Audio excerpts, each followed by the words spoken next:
We thought this was the answer to the epidemic. You know, we had no idea how toxic it was. We had no idea how ineffective it was. We had no idea how Fauci et al. Had manipulated the data and how they were experimenting on these people.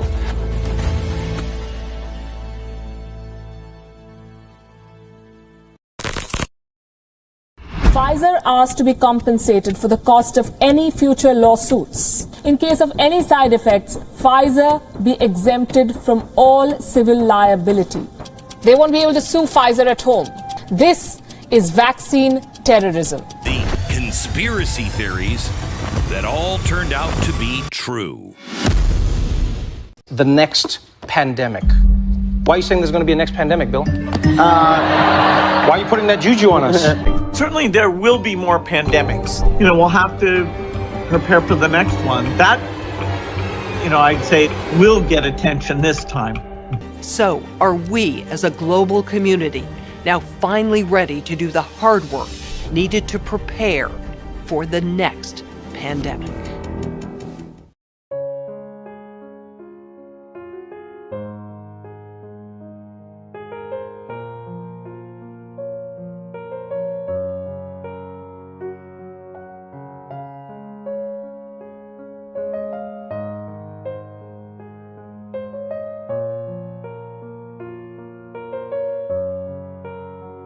Nongeye kubasuhuza mu izina ryiza ry'umwami n'umucunguzi wacu Yesu Kristo, ubuntu n'amahoro atanga bibane n'imitima yanyu mwese. Twongeye kugera muri wa mwanya aho turebera hamwe ku bintu biri kuba mu isi bifitanye isano n'ubuhanuzi bw'ijambo ry'Imana. Twiga bino byigisho atari ukugira ngo gusa twunguke ubumenyi cyangwa ngo dushire amatsiko ku byerekeranye n'ibyahanuwe mu ijambo ry'Imana, ahubwo no kugira ngo by'umwihariko duhunge imigambi mibi yateguwe n'abategeka isi y'umwijima bafatanyije n'imyuka mibi n'umwanzi w'abantu ari we Satani. Kandi tugomba guhungira ku mwami wacu Yesu Kristo, we wasezeranye ko umuntu wese uzaza ahari amuhungiraho yihana kandi yatura ibyaha bye atazamwirukana na gatoya. Niryo sezerano yatanze muri Yohana igice cya 6 ku murongo wa 37 rivuga ngo, uwo data yampaye wese azaho ndi, kandi uzaho ndi sinzamwirukana na hato. Mu gihe twiga kino cyigisho cy'ingenzi cyane ku byerekeye ibintu bidasanzwe bigiye kubaho muri iyi si, ndagushishikariza guhuguka cyane no gukurikirana buri kintu cyose witonze neza, ariko by'umwihariko usaba Uwiteka kuguha Mwuka Wera kugira ngo ubashe gusobanukirwa buri kintu cyose mu byo tugiye kureba. Muri iyi minsi kuruta ikindi gihe cyose turi gukomeza kubona mu bitangazamakuru bitandukanye mu isi yose biri kugaruka ku ngingo imwe kandi idasanzwe y'abantu bari gupfa mu buryo butunguranye. Ibi ngibi ntabwo ari uko urupfu ari ikintu gishya mu bantu, kuko narwo ni kimwe mu ngaruka y'icyaha, ariko iyo witegereje witonze uko izi mfu zitunguranye ziri kwiyongera ku muvuduko wo hejuru n'itangazamakuru bwaryo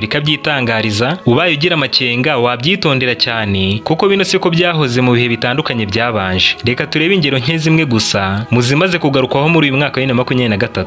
Ikinyamakuru Igihe cyandikirwa mu Rwanda giherutse kwandika ngo umugore yapfiriye muri gare ya Nyabugogo bitunguranye agiye gutega imodoka. Ikinyamakuru Umuseke mu kwezi gushize nacyo cyaranditse ngo Kigali, umugabo wari wazindukiye mu kazi yapfuye bitunguranye. Barakomeza ngo umugabo uri mu kigero cy'imyaka 22 yapfuye urupfu rutunguranye nyuma y'amasaha makeya atangiye akazi. Indi nkuru nanone iravuga ngo Muhanga, umugabo yapfiriye kuri moto bitunguranye. Ikinyamakuru Umuryango giherutse kwandika ngo Nyabugogo, umugabo yapfiriye muri resitora by'amayobera. Barakomeza ngo ahagana saa 6 z'amanywa nibwo uyu mugabo yapfiriye muri resitora mu murenge wa Kimisagara mu karere ka Nyarugenge ubwo yari arimo kurya. Indi nkuru nanone iravuga ngo umuhanzi witwa Costa Teach yapfuye bitunguranye aguye ku rubyiniro. Uru rutonde rurakomeza cyane kubikomeje kuvugwa mu itangazamakuru nk'ibi ngibi, ntanze izi ngero nkeya zonyine ku mpamvu y'igihe. Kandi inkuru ziri kwandikwa gutya muri iyi minsi ni nyinshi cyane kuruta mbere hose, ndetse si no mu gihugu cy'u Rwanda gusa, kuko niyo ugiye hashakishirizwa amakuru maze ukandikamo gusa iri jambo ngo died suddenly bisobanuye ngo yapfuye bitunguranye, uhita ubona urutonde rurerure cyane rw'inkuru zitandukanye ziri kugaruka ku bantu benshi bari gupfa muri ubu buryo butunguranye, by'umwihariko kuva kuva muri iyi myaka 2 ishize. Abo bari kuvuga bari gupfa barimo abari gupfa bituye hasi bagendaga mu mihanda, abari gupfa bicaye mu modoka, abanyapolitike bari kwitura hasi bagapfa batanga imbwirwa ruhame, abanyamakuru bari gupfa bitunguranye batambutsa amakuru, abakinnyi batandukanye bari gupfa bari mu mikino n'abandi benshi cyane. Kandi abangaba bavugwa nuko gusa baba ari abantu bazwi, kuko abatazwi cyangwa se abatavugwa nabo ni benshi cyane. Ikibazo nagira ngo twibaze tugendeye kuri ibi ngibi ni iki ngiki: mbese ibi biri kuba mw'isi ni impanuka? Mbese byarizanye? Igisubizo ni oya. Ariko igitangaje cyane ngiye kubabwira nuko nubwo ibi bintu biteye impungenge rwose, ariko ni intangiriro gusa, ndetse twabigereranya na 0.0001% gusa ubigereranyije n'amakuru y'ishami ry'umuryango w'abibumbye rishinzwe ubuzima World Health Organization ryamaze gushyira hanze mu minsi ishize, avuga ku bijyanye n'impfu zigiye kubaho ubwo ikindi cyorezo kidasanzwe kizaba kigeze mu isi, aho banatangaje n'igihe kizatangirira nk'uko tugiye kubireba muri kino cyigisho. Kugira ngo tuze kumenya ibyo ngibyo neza ku murongo wabyo, ngiye kubanza kubereka iki ngiki. Muri iri shami ry'umuryango w'abibumbye rishinzwe ubuzima mu isi WHO bajya bakora inama zihariye zigaruka ku bibazo by'ubuzima isi bigiye guhura nabyo, maze bakabivuga bitarabaho mu isi. Kandi muri izo nama bajya bakora bakagira uburyo bwo kwigana ibyo bibazo nk'ibyateye mu isi nubwo biba bitarabaho, ariko bagakora nk'aho byabayeho binyuze mu bikorwa bita Global Pandemic Exercises, aho bavuga ko baba bari kwitoza kuzahangana nabyo igihe ibyo bibazo by'ubuzima bya nyabyo bizaba bigeze mu isi. Mu nama nk'izo ngizo niho bigana imibare y'abazandura n'abazapfa, ari byo bita simulations, bakigana uko amakuru azatangwa mu batuye isi, bakigana uko ubukungu buzagwa, uko ingendo zizahagarikwa n'ibindi byinshi bitandukanye. Nuko bagahera aho ngaho bakora iyo nama yo kwitegura igikorwa nyacyo baba bavuga ko kigiye kubaho mu isi. Ingero ni nyinshi cyane kuri ibi ngibi, ariko reka mbanze mbereke urugero rumwe gusa kugira ngo tubashe gusobanukirwa neza uburemere bw'inama nk'izi ngizi zikorerwa mu ishami ry'umuryango w'abibumbye rishinzwe ubuzima, kugira ngo tuze kubona uko dusobanukirwa neza n'ibyo ngibyo bindi by'indi nama uherutse gukora. Mu mwaka wa 2019, amezi 3 mbere y'uko mu Bushinwa hatangira kuvugwa ibya coronavirusi, mu ishami ry'umuryango w'abibumbye rishinzwe ubuzima mu isi hakorewe inama yiswe ngo Event 201, twavuga mu Kinyarwanda ngo igikorwa 201. Iyi nama yari igamije kwiga ku buryo isi izitwara ku cyorezo bavugaga ko kigiye gutera mu isi yose. Twongere twibuke ko iyi nama yakozwe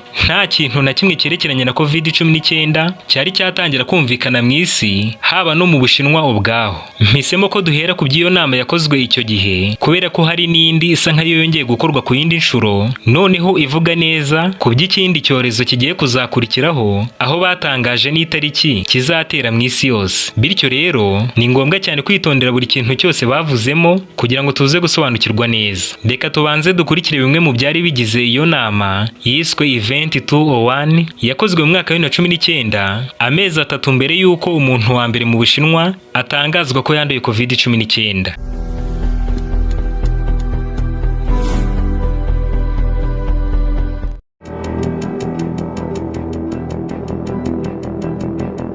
Hello everyone, I'm Anita Cicero, Deputy Director of the Johns Hopkins Center for Health Security.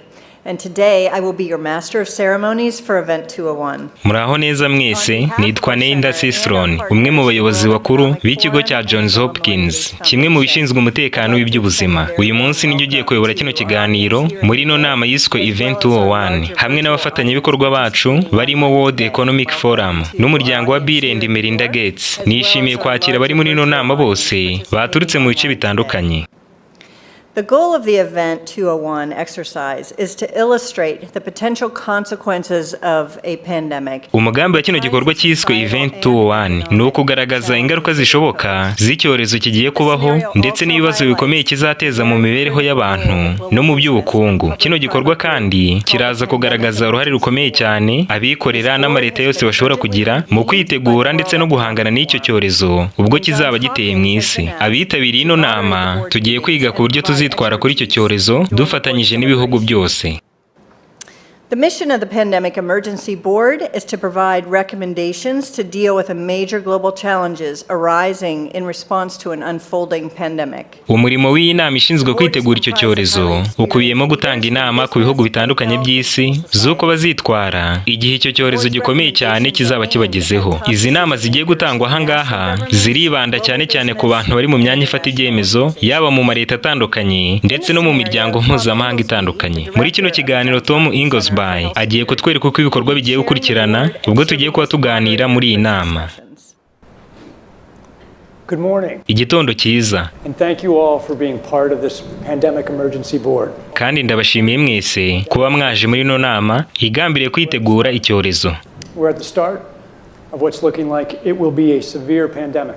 Icyo natangira mvuga nuko kino kigaragara yuko kizaba ari icyorezo gikomeye cyane kandi ibibazo bigiye kuzavuka birasaba yuko isi yose tuzakorera hamwe. The global community has been working to respond to this pandemic. Umuryango w'ikiremwa muntu wose ukwiye kuzagira icyo ukora kuri iki cyorezo uhereye umunsi kizatangarizwa mu isi, kandi nubwo ingaruka z'ubuzima n'iz'ubukungu zizaba nyinshi cyane, ni ngombwa ko muri iyi nama twiga uburyo tuzahangana n'ibyo ngibyo byose. Niyo mpamvu dukeneye abayobozi bose b'ibihugu kugira ngo bazakore uruhare rwabo mu guhangana n'icyo cyorezo.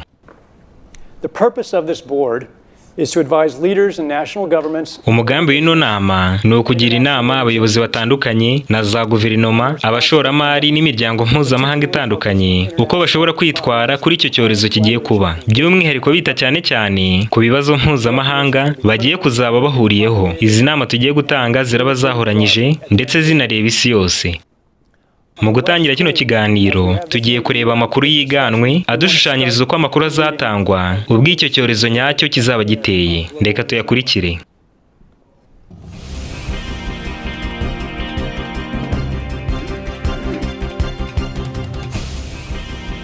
Continuing our coverage of the newly discovered CAPS disease and the scope of its deadly outbreak. Dukomeje amakuru yacu, ubwandu bushya bwitwa CAPS bumaze kuboneka kandi hari impungenge z'uko ubu bwandu buzateza icyorezo gikomeye cyane. There are now more than 30,000 reported cases. Kugeza uyu mwanya abarenga 30,000 bamaze kwandura.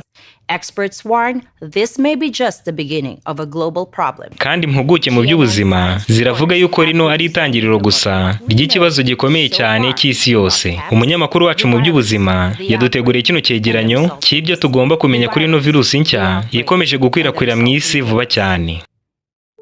CAPS is a novel coronavirus. CAPS ino ni coronavirus nshya yari iri mu muryango w'amavirusi witwa SARS ndetse na MERS, yateje ikibazo gikomeye cyane cy'ubuzima mu mwaka wa 2003.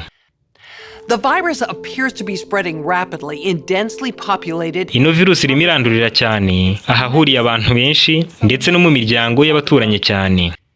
Even worse, international travelers have been arriving at their destinations symptom-free, but within a matter of hours, becoming ill. Ikibi cyane kurusha ibyo byose ni uko n'abakora ingendo mpuzamahanga bari kugira aho bajya nta bimenyetso by'indwara bafite, ariko mu bihe by'amasaha makeya cyane nabo bagahita bandura. Ubwandu butewe n'ingendo buri kwiyongera cyane ku buryo abashinzwe ubuzima bari kubura ubushobozi bwo kugira icyo bakora kuri bwo. Barasaba yuko abafite ibimenyetso bose bashyirwa mu kato kugira ngo birinde gukwirakwiza iki cyorezo.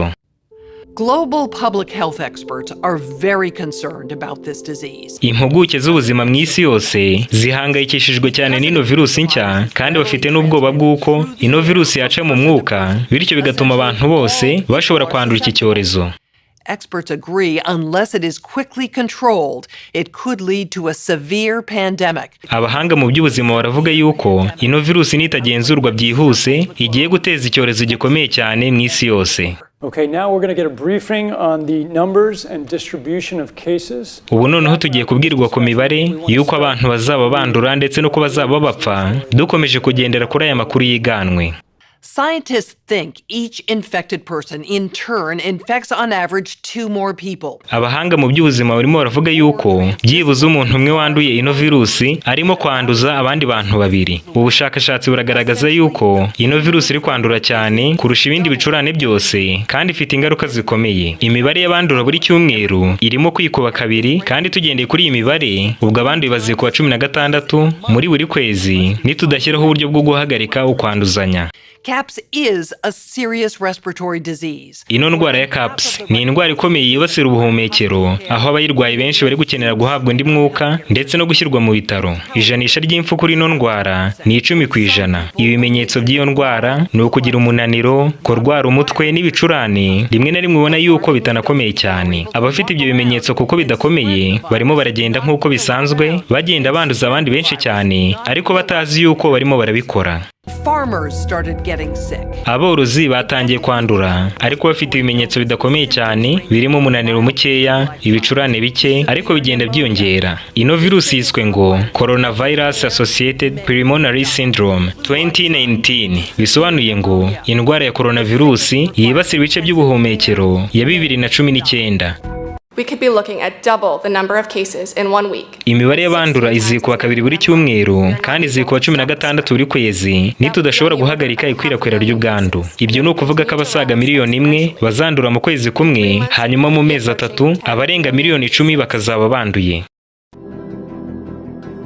So the policy crisis in question for this board in this meeting is this: how should governments, business and international organizations allocate and distribute? Icyo tugomba kwibaza muri iyi nama ni iki ngiki: mbese ni gute imiryango mpuzamahanga itandukanye ku bufatanye bw'ibigo by'ubuzima hamwe n'amareta bazakora kandi bagakwirakwiza inkingo? Icyo tuzakora nko mu ruganda rwa Johnson & Johnson ni uko tuzakora inkingo nyinshi zizabasha gutangwa mu bihugu bitandukanye kugira ngo tubashe kurangiza ikibazo cy'abazaba banduye. Ndatekereza yuko nubwo ibihugu bizibasirwa cyane na kino cyorezo, ariko tugomba gushaka uburyo izo nkingo zose zizagera mu bihugu byose. Ibyo tugomba kubifashwamo n'umuryango w'abibumbye ukazadufasha kugeza izo nkingo mu bihugu byose. Ikibazo twakwibaza ni iki ngiki: mbese nitumara gushyiraho ubwo buryo bwo gutanga izo nkingo mu isi yose, ni iki kizakorwa kugira ngo tumenye yuko ibihugu byose byaziteye abaturage babyo? Icyo tugomba gukora cyane ni ukongera ubukangurambaga, kandi amareta akazabwira abaturage bayo yuko ari kubarinda icyo cyorezo cyateye kugira ngo abantu bashoboka bose bazabashe gukingirwa. Tugiye gukomeza nanone n'aya makuru yiganwe kugira ngo turebe ko iby'ingendo bizaba bimeze.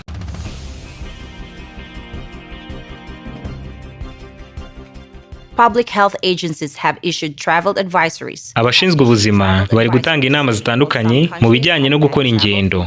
While some countries have banned travel from the worst affected areas. Ibihugu bimwe na bimwe byamaze gushyiraho amategeko abuzanya gukora ingendo mu bihugu byibasiwe cyane na kino cyorezo.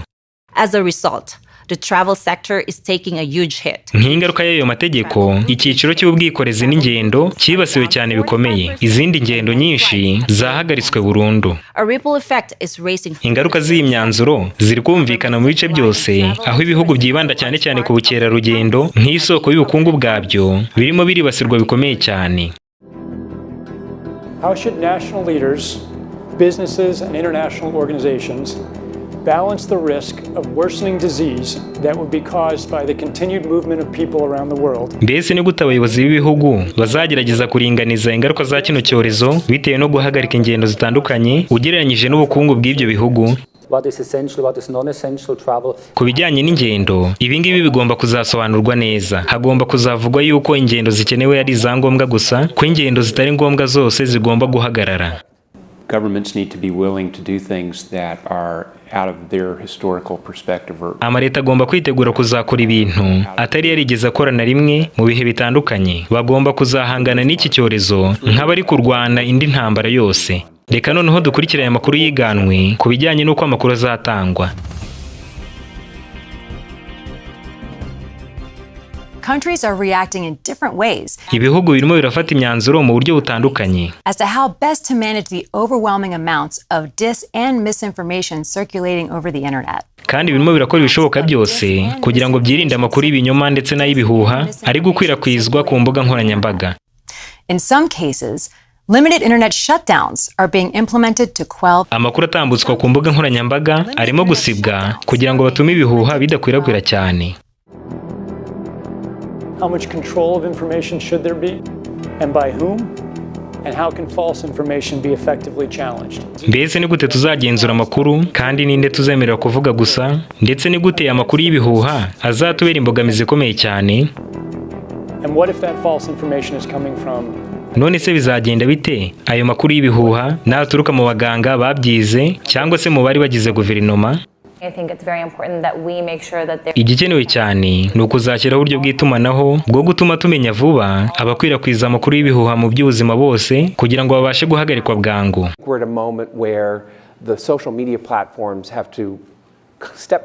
Kizaba ari igihe aho imbuga nkoranyambaga zizafata iya mbere zikamenya yuko ari imbuga z'ikoranabuhanga kandi ko zigomba kugira uruhare mu itangwa ry'amakuru nyayo gusa. Ibyo ngibyo bagomba kuzabikora bafatanyije n'abize siyanse gusa, bakazajya bababwira amakuru agomba gukurwaho n'atagomba gukurwaho ayariyo. Ibyo ngibyo kandi bigomba kujya bikorwa vuba bitewe n'uko ikibazo cy'amakuru y'ibihuha yihuta cyane kandi akagira ingaruka zikomeye. One thing we haven't spoken about, and I'm wondering whether it's time to talk about this, is icyo tutari twarigeze tuvugaho kandi ni ngombwa cyane kukivugaho uyu mwanya. A step up from the part of the governments on enforcement actions against fake news. Nuko leta nayo izinjira muri kino kibazo igashyiraho amategeko akomeye yo guhagarika amakuru y'ibihuha. Ingaruka za kino cyorezo CAPS nk'uko byizwe muri ino nama ya Event 201 zari zikomeye cyane. 65 million people. Abarenga miliyoni 65 bazibasirwa cyane mu gihe cy'umwaka umwe n'igice gusa. Icyorezo kizatangira kigaragara yuko ari gito kandi ko gishobora kugenzurwa hanyuma gihite kiyongera cyane cyane mu bice birimo abantu benshi ndetse n'ibituwe cyane. Ingaruka z'ibyo ngibyo zizaba zikomeye cyane kuko mu mezi 6 ya mbere gusa iki cyorezo kizaba kiri hafi mu bihugu byose. Ubukungu bw'isi buzibasirwa cyane. Ijanisha ry'ingengo y'imari y'ibihugu rizagabanukaho 11%. Amafaranga y'ubwizigame nayo azamanuka birenga 40%. Ibyo ngibyo bizatera ubwoba n'ibibazo bikomeye cyane mu bantu. Amabizinesi menshi azahomba kandi buri wese azaba afite ubwoba bw'ibyo bibazo bikomeye. Economists say the economic turmoil caused by such a pandemic will last for years, perhaps a decade. Abahanga baravuga yuko ingaruka mbi cyane zizaterwa n'icyo cyorezo zizamara byibuze imyaka 10. Ibibazo mu baturage byo nko gutakariza icyizere amaleta, ukutiringira amakuru, byo bizamara imyaka irenga iyo ngiyo. Tugomba kwibaza ngo mbese ntacyo twatangira gukora ubu ngubu kugira ngo twitegure kandi tugabanye ingaruka z'icyo cyorezo? We believe the answer is yes. Turizera yuko igisubizo ari yego.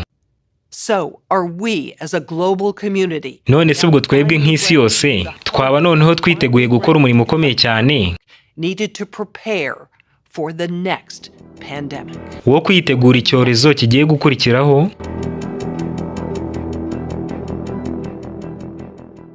Ibi ngibi byose byavugiye muri iyi nama icyorezo cya COVID-19 kitaratangira, kandi koko nyuma y'amezi 3 iyi nama ikozwe ibyo bavugaga byose byatangiye kuboneka mu isi.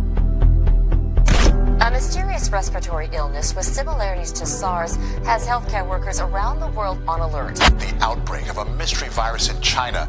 A new virus has been discovered that has pandemic potential. The biggest concern is that it could become airborne. The majority of the cases are in China, where the virus was first reported on December 31st. At least 45 people have contracted the virus. A SARS-like virus, which has infected hundreds in China, has now reached the United States. The first case of the deadly Chinese coronavirus making its way to the U.S. It is a coronavirus. We don't know how contagious it is. Now called COVID-19. COVID-19. Over 100 cases in more than a dozen states. To unleash the full power of the federal government in this effort today, I am officially declaring a national emergency. Stay at home, that is the order tonight from 4 state governors. We've been asking people to stay at home during this pandemic. If you were planning to see friends this weekend, maybe don't. Abantu benshi bagize ngo isi yabonye ibintu bikomeye cyane ku byerekeranye n'ubuzima ubwo kino cyorezo cyabagaho mu isi, ariko iyaba bari bazi yuko ibi bintu twabonye ari agace gatoya cyane ugereranyije n'ibyo aba bantu bateguriye isi kandi bigiye kuzabaho mu bihe biri imbere. I consider COVID a minor pandemic. The great pandemic is going to come. Dr. Robert Redfield wabaye umuyobozi mukuru w'ikigo cya Amerika gishinzwe kwirinda indwara aricyo CDC kuva mu mwaka wa 2018 kugeza mu mwaka wa 2021, akaba n'umwe mu baganga bakuru ba Amerika mu bijyanye n'imyigire y'amavirusi virology, aherutse gutangaza yuko isi yose igiye kuzabona ibintu bikomeye cyane ugereranyije na COVID-19. Reka dukurikirane aya magambo ye. The only way new pathogens came in uburyo bwonyine ibitera indwara byaje mu isi mu muryango w'ikiremwamuntu byatewe n'ingaruka zikomeye z'imiti yo mu nganda. Ubu noneho wongereho uburyo bushya bwitwa gain of function bwo gufata virusi isanzwe itica ukayongerera ububasha bwo kwanduza no kwica cyane bikorewe muri laboratoire, byongera impungenge zikomeye cyane z'uko ibibazo bitandukanye by'ubuzima n'ibyorezo bizarushaho koreka umuryango w'abantu mu bihe biri imbere.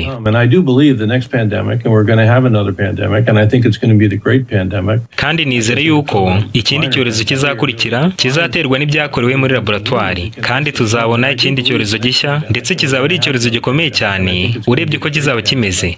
I consider COVID a minor pandemic.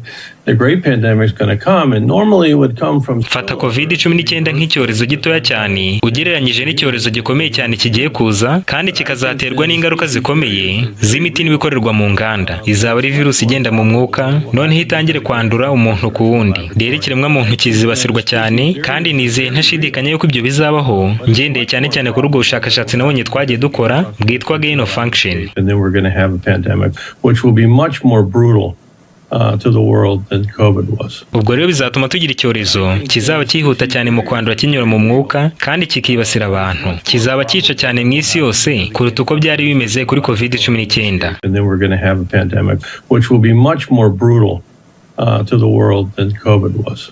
Nk'uko ibingibi byumvikana binavuzwe n'umwe mu bakozi bakuru ba CDC, ntabwo dushobora kwirengagiza isano ikomeye iri hagati y'imiti ikorerwa mu nganda ndetse n'indwara zitandukanye, ubumuga n'imfu hamwe n'ibindi bibazo by'ubuzima biri mu isi. Ni ukubera iki tutabitandukanya? Mu gitabo cyitwa ubutumwa bwatoranyijwe mu gice cya 3 kuri paji ya 512 umuhanuzi w'Imana yaranditse ngo kubwo gutanga imiti irimo uburozi abaganga bakoze ibintu byinshi mu kongera gusigingira kw'inyoko muntu ku mubiri, mu bwenge no mu mico mbonera. Arakomeza ngo aho mubasha kujya hose muzahabona ubumuga, indwara n'ubushobozi buke bw'ubwenge bifitanye isano no gukoresha imiti yo mu nganda irimo uburozi yatanzwe n'abaganga nk'uburyo bwo kuvura indwara zimwe z'umubiri. Aya magambo aratubwira neza ko hari isano ikomeye ibibazo by'ubuzima bitandukanye biri mu isi bifitanye n'imiti ikorerwa mu nganda. Niyo mpamvu ari ngombwa cyane kwita ku mucyo wose Imana yatanze ku byerekeranye n'ivugurura ry'ubuzima ndetse no kwitungira amagara mazima, twirinda mu buryo bwose gukoresha imiti yo mu nganda kuko bizaturinda imivumo myinshi itandukanye. Noneho rero ikibazo twakwibaza ni iki ngiki: mbese ibibazo bijyanye n'ibyorezo ni ibintu byarangiye mu isi? Nk'uko natangiye mbibabwira, uyu mwaka 2023 wenda gutangira, mu ishami ry'umuryango w'abibumbye rishinzwe ubuzima mu isi hongeye kubera indi nama idasanzwe ijya gusa nk'imwe yiswe Event 201, imwe twahereyeho tureba. Ariko noneho muri iyi nama yindi ikaba yarigaga ku buryo isi igiye kuzahangana n'ikindi cyorezo kigiye kuzabaho mu gihe cya vuba cyane. Igitangaje nuko muri iyi nama yindi tugiye kureba nuko yakozwe, banatangaje umwaka icyo cyorezo kizatangiramo mu isi yose ndetse n'uburyo kizaba kimeze mu isi, kandi banakoreyemo nanone bya bikorwa byo kubanza kwigana uko icyorezo kizaba kimeze mbere y'uko kiba, uko itangazamakuru rizaba ritangaza imibare y'abazaba bandura n'abazaba bapfa n'ibindi byinshi bitandukanye, aribyo byitwa Global Pandemic Exercises. Iyi nama yo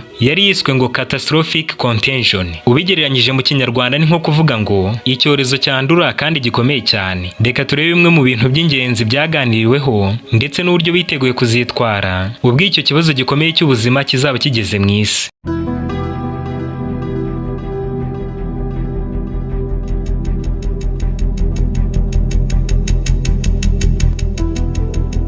Officials in 2 Latin American countries alerted the WHO of several outbreaks of a new infectious disease that's mysteriously appearing across the region. Abayobozi mu bihugu bibiri bya Amerika y'Amajyepfo bamenyesheje ishami ry'umuryango w'abibumbye rishinzwe ubuzima ko hari ubwandu bushya bw'indwara ikomeye cyane iri kuboneka kandi mu buryo bw'amayobera. Severe Epidemic Enterovirus Respiratory Syndrome 2025. Iyo ndwara yiswe ngo Severe Epidemic Enterovirus Respiratory Syndrome 2025. Bisobanuye ngo icyorezo gikomeye cyane cyibasira ingingo z'umubiri ndetse n'iz'ubuhumekero cyateye muri 2025. Over the past 6 weeks alone, there have been mu byumweru 6 gusa amagana y'abantu benshi cyane arimo kwandura kandi birarushaho kwiyongera. The virus could cause a severe pandemic if early containment and mitigation efforts are not successful. Iyi ndwara ishobora guteza icyorezo gikomeye cyane mu isi niba amategeko yo kuyikumira adashyizweho vuba na bwangu. The pandemic iki cyorezo kizaba kimeze gutya kandi cyandura gutya mu mwaka wa 2025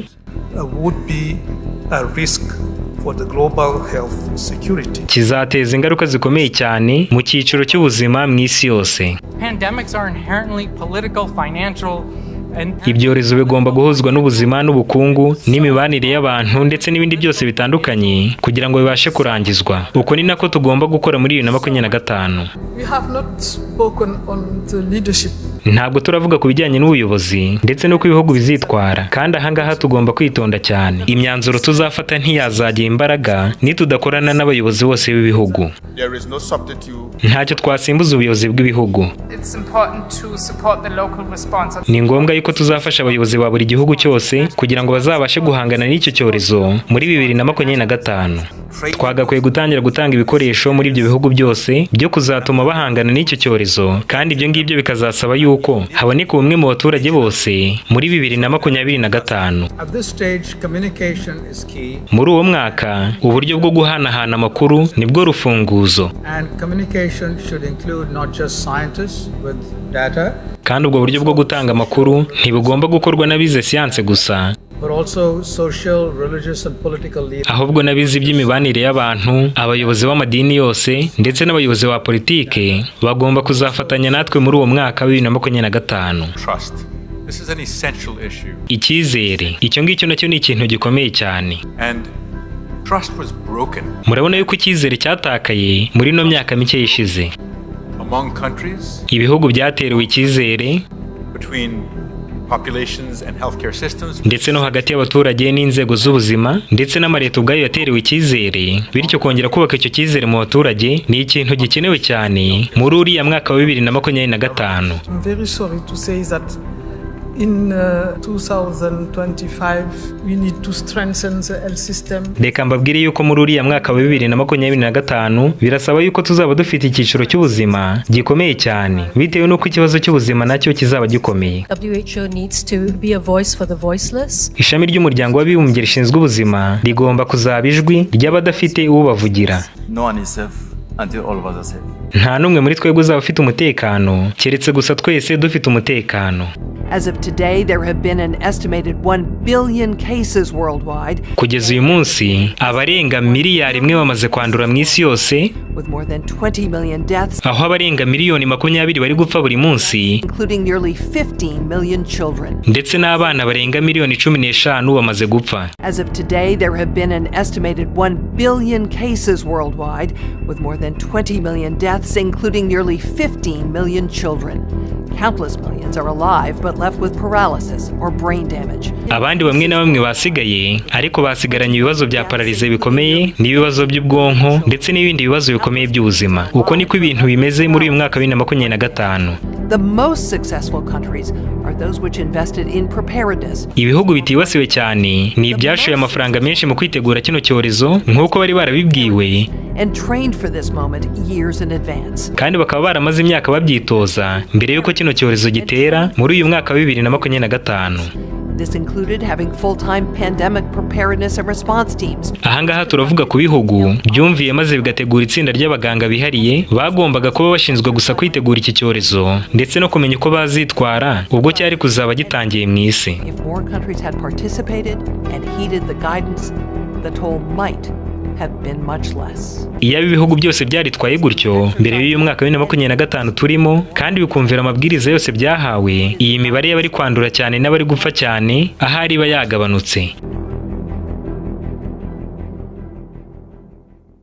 Ibi ngibi biratangaje cyane kandi nibyo kwitonderwa, ariko kandi ntabwo twanabyirengagiza kuko inama nk'izi ngizi twagiye tubona ko zagiye zitegura ibintu bitandukanye nk'ibi kandi bikabaho. Ibi ngibi ntabwo ari ukubera ko bana ari abahanuzi, ahubwo ni uko uburyo bwonyine butuma bamenya ahazaza ari uko baba barahateguye. Nk'uko tubibonye muri iyi nama yindi bise catastrophic contagion, aribyo bivuze ngo icyorezo cyandura kandi gikomeye cyane. Ubwabo batangajemo ko mu mwaka wa 2025 isi yose bazahura n'amakuba akomeye cyane atarigeze kubaho na rimwe mu by'ubuzima, aho bavuzemo ko miliyari z'abantu zizibasirwa n'icyo cyorezo, kandi ngo amamiliyoni menshi y'abantu nayo akajya apfa buri munsi, ndetse ngo abandi benshi cyane nabo bakazasigarana n'ibibazo by'ubuzima bidasanzwe. As of today, there have been an estimated 1 billion cases worldwide. Kugeza uyu munsi abarenga miliyari imwe bamaze kwandura mu isi yose, with more than 20 million deaths, aho abarenga miliyoni 20 bari gupfa buri munsi, including nearly 15 million children. Ndetse n'abana barenga miliyoni 15 bamaze gupfa. As of today, there have been an estimated 1 billion cases worldwide, with more than 20 million deaths, including nearly 15 million children. Countless millions are alive but left with paralysis or brain damage. Abandi bamwe na bamwe basigaye, ariko basigaranye ibibazo bya paralize bikomeye n'ibibazo by'ubwonko ndetse n'ibindi bibazo bikomeye by'ubuzima. Uko niko ibintu bimeze muri uyu mwaka 2025. Ntabwo yari filime runaka bakinaga, ahubwo n'abayobozi mu bihugu bitandukanye by'isi bo mu ishami ry'umuryango w'abibumbye rishinzwe ubuzima, ubwo bongeraga kuganira ku kindi cyorezo nk'uko bari barabikoze mbere. Uko ibi bintu byumvikana bishobora gutera ubwoba cyane, ariko nanone reka tubanze twibaze kino kibazo mbere y'uko dukomeza. Mbese birashoboka yuko mu isi yose habamo cyangwa hazabamo ikibazo cy'ubuzima gikomeye bene aka kageni, aho amamiliyari y'abantu benshi cyane azaba yaranduye, andi mamiliyoni menshi cyane y'abantu nayo agapfa buri munsi nk'uko babivuze? Umuhanuzi w'Imana Ellen G. White ajya gusinzira yasabye abantu bose kuzita ku buhanuzi bwa Bibiliya, by'umwihariko ubuvuga ku by'iminsi y'imperuka, ndetse bwasobanuwe neza mu gitabo Intambara Ikomeye. Kandi abantu bazumvira iryo rarika cyangwa se bakaryanga, bakwemera ibyanditsemo cyangwa se bakabisuzugura, ibyanditswe muri iki gitabo byo bizakomeza gusohora ijambo ku ijambo, inyuguti ku nyuguti, kuko byaturutse ku Uwiteka ubwe umenya byose. Kuri paji ya 414 muri kino gitabo Intambara Ikomeye, umuhanuzi ubwe yaranditse ngo igihe yiyereka abana b'abantu nk'umuvuzi ukomeye ushobora kubakiza indwara zabo zose, Satani azateza indwara n'ibyorezo kugeza aho imidugudu n'ibirorero bizasigara ari amatongo n'ibidaturwa. Ibi ngibi niko byahanuwe kandi niko bizaba. Ariko kugira ngo turusheho kumva aya magambo neza, reka turebe uko yanditse mu rurimi rw'umwimerere uyu muhanuzi ubwe yanditsemo. Tuyasomye mu gitabo cy'Intambara Ikomeye, mu gitabo cy'icyongereza haranditse ngo igihe azaba yiyereka abana b'abantu nk'umuvuzi ukomeye ushobora kubakiza indwara zabo zose, Satani azabateza indwara n'ibyorezo kugeza ubwo n'imijyi ituwe cyane, populous cities, izahindurwa amatongo n'ibidaturwa. Dukurikije aya magambo, umuhanuzi ubwe yari yaravuze ko mu minsi y'imperuka n'imijyi ituwe cyane yari kuzahindurwa amatongo n'ibidaturwa. Kandi byanditswe yuko ibyo bizatezwa n'iki? Bizaterwa nuko Satani ubwe aziyereka abana b'abantu nk'umuvuzi ukomeye ushobora kubakiza indwara zabo zose, nyamara ahubwo aribwo arimo arazibatera. Ibi ngibi birasubiza cya kibazo twibazaga mu kanya cyo kuba miliyari z'abantu zakwibasirwa n'ikibazo cy'ubuzima, andi mamiliyoni y'abantu benshi cyane agapfa. Ibyo ngibyo ntabwo byaba ari igitangaza mu buhanuzi. Kandi nanone aya magambo nayo arongera kutwibutsa yuko ubu buvuzi bw'imiti yo mu nganda bugomba kuba bufitanye isano ikomeye cyane n'iki kibazo cyo gupfa kw'abantu kigiye kuzabaho mu minsi y'imperuka, nk'uko byanditswe mu buhanuzi kandi nk'uko nabo ubwabo twabonye babitangaje. Ndetse muri iyi nama tumaze kureba iherutse gukorerwa mu ishami ry'umuryango w'abibumbye rishinzwe ubuzima mu isi yose, ntabwo ari bo bonyine bavuze ibyo gupfa gukomeye kw'abantu bitarenze umwaka wa 2025, kuko no mu mwaka wa 2017 urubuga rwa Leta Zunze Ubumwe za Amerika rwitwa digo.com bahuriyeho n'abanyaburayi n'umuryango w'abibumbye. Muribuka yuko nabo bigeze gutangaza iteganyabihe rigaragaza uko ibihugu bitandukanye by'isi bizaba byaragabanyutsemo abantu cyane mu mwaka wa 2025. Ibi bintu byose bigendera kuri gahunda z'umwijima ziba zarateguwe mu bihe bitandukanye, nubwo zimwe na zimwe abantu benshi batazimenya cyangwa nubwo bazimenya ntibazigirire amakenga.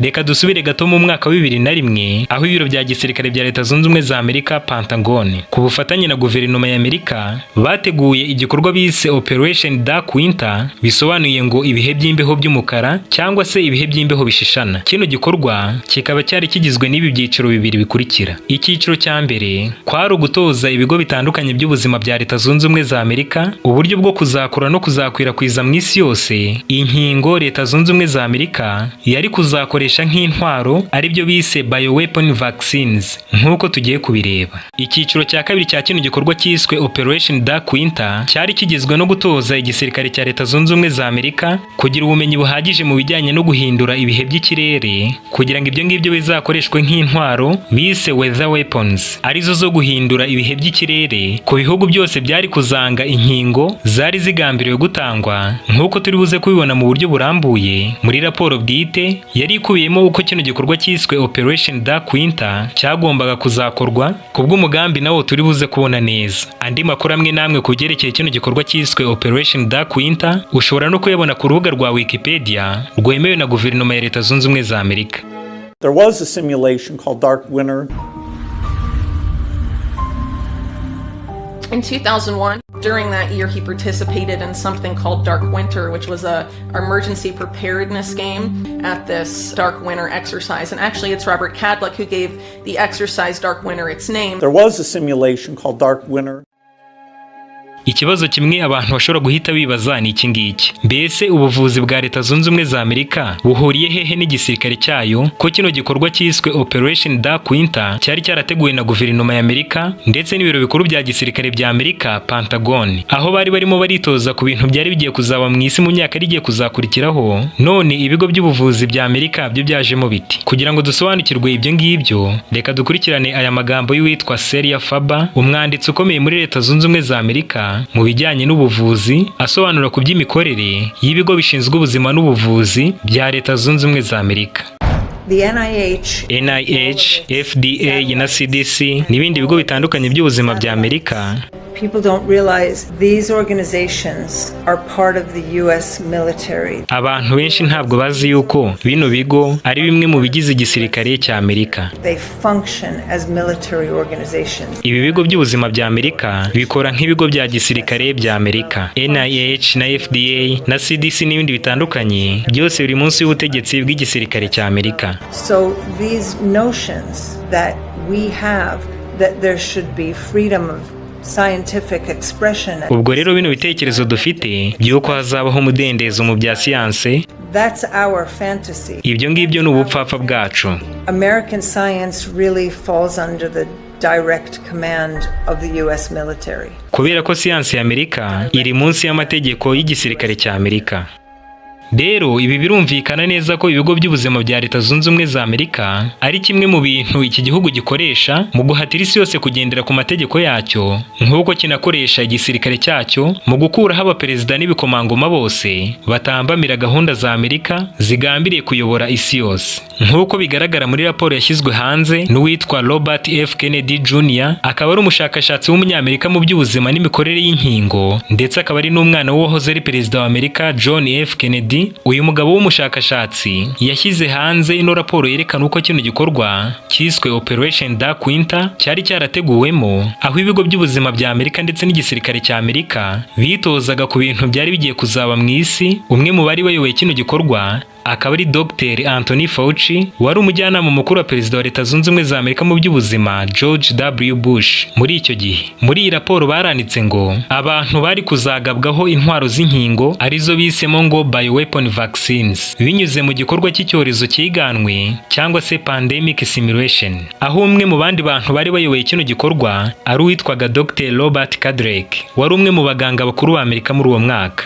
Barakomeje ngo kugira ngo ibyo ngibyo bizagerweho muri icyo gikorwa cyo kwitoza cyiswe Operation Dark Winter, bitoje ko bazabanza gukoresha amategeko akomeye cyane yo gushyira abantu mu kato aribyo bise coercive quarantines. Bitoza kuzacecekesha abatemera umurongo rusange censorship, uko bazakoresha amategeko yo kwambara agapfukamunwa mandatory masks, zaguma mu rugo zikomeye lockdowns, maze ngo ibyo ngibyo bigakurikirwa no guhatira abantu gufata inkingo ndetse no kongerera ububasha inzego z'umutekano, bavuga ko bari guhangana n'icyorezo kugira ngo ibyo ngibyo byose byateguwe bizagerweho. Bivuze yuko ahangaha bitoza guko isi yo mu myaka yari igiye kuzakurikiraho yari igiye kuzaba imeze, kandi koko mu bihe byakurikiyeho ibi ngibi bitozaga icyo gihe batangiye kubishyira mu bikorwa, kuko kuva mu mwaka wa 2010 mu isi yose hatangijwe igikorwa cyiswe ngo Decade of Vaccines, cyangwa se imyaka 10 yo gutanga inkingo yagombaga gutangira muri 2010 ikageza muri 2020. They were announcing a commitment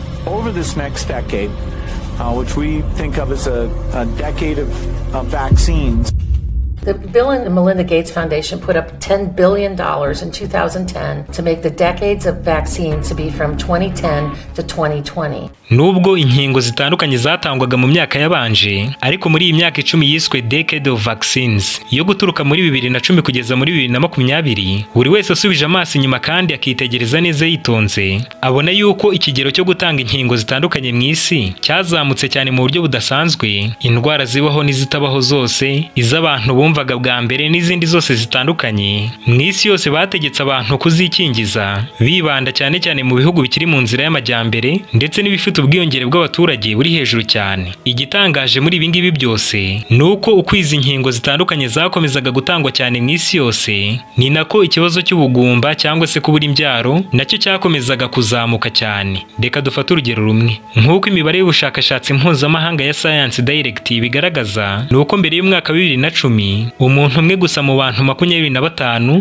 ari we wari ufite ikibazo cyo kutabyara cyangwa se ubugumba. Hanyuma iyi myaka 10 yo gutanga inkingo yiswe Decade of Vaccines ubwo yatangiraga mu isi, icyo gihe imibare ku bafite ikibazo cyo kutabyara yavuye ku muntu umwe mu bantu 25 ubigeze ku muntu umwe mu bantu 6 ufite icyo kibazo cyo kutabyara. Kandi ntabwo bigarukira aho ngaho, bagaragaje yuko isi nigera mu mwaka 2030 nubwo nta kindi kintu na kimwe cyakongera guterwa abantu, icyo gihe umuntu umwe mu bantu 3 gusa azaba afite ikibazo cy'ubugumba cyangwa se kutabyara. None se ibi byose byabayeho mu buryo bw'impanuka? Igisubizo ni hoya. Icyo twakwibaza ni iki ngiki: mbese no kubera iki kino kibazo cy'ubugumba cyangwa kutabyara cyazamukanye cyane n'itangwa ry'inkingo zitandukanye? Igisubizo ni uko ibi ngibi byose byari bikubiye mu mugambi wiswe Depopulation Agenda wo kugabanya umubare w'abatuye isi hifashishijwe cyane cyane inzego zitandukanye z'ubuvuzi ndetse n'andi maserivisi atandukanye mu by'ubuzima akiri no mu isi ubu ngubu. Kandi uku nguku kwari gutangira gusa, kuko iyi gahunda yose nyayo yari kuzaba inakomeye cyane kuruta ibi ngibi byose byabanje. Kugira ngo turusheho kubona iby'uyu mugambi mubi aba bantu bari barateguriye isi ndetse mu nzira nyinshi ubu ngubu bakaba barimo barawugeraho, reka turebe bamwe mu magambo y'umwe mu bantu bitabiriye inama y'ihuriro ryiga ku bukungu bw'isi World Economic Forum.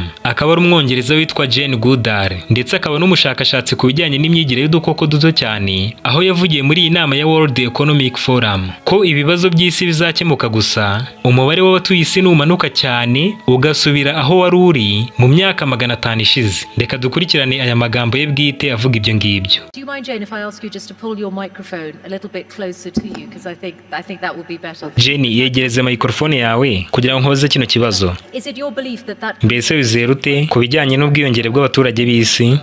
Yes, well, we've now that's better, isn't it? Icyo tumaze kubona nuko ibihugu bitandukanye by'isi cyane cyane byo muri Afrika bikiri mu nzira y'amajyambere bikomeje guhura n'ikibazo gikomeye cy'iby'ubuzima. Amashyamba akomeje gutemwa cyane, abantu bashakisha aho kuba, kandi ibyo ngibyo biragira uruhare mu gutera imihindagurikire y'ikirere. Bitewe n'uko amashyamba atemwa biratuma umwuka mwiza ubura, ikirere kigakomeza gushyuha cyane. Turi kubona kandi ubuso buhingwa nabwo buri guturwaho cyane bitewe n'ubu bwiyongere bw'abaturage bukabije. Ibidukikije birimo birahangirikira cyane kuko inyamaswa nazo zirimo ziraribwa cyane nk'ingaruka y'ubu bwiyongere bukabije bw'abaturage. Urusobe rw'ibindi binyabuzima bitandukanye narwo rurimo rurakorwaho bitewe n'uko kuzamuka k'ubwiyongere bw'abaturage, aho barimo baranabangamira cyane ahari ubuturo bw'inyamaswa zitandukanye. Ibibazo by'ubukungu nabyo birakomeza kwiyongera cyane, kandi urabona yuko bino bintu bikomeje gutya byatuma isi irushaho kuremererwa cyane kuruta uko bimeze ubu ngubu. Ibibazo ni byinshi cyane biri kuba mu isi kandi birarushaho kwiyongera.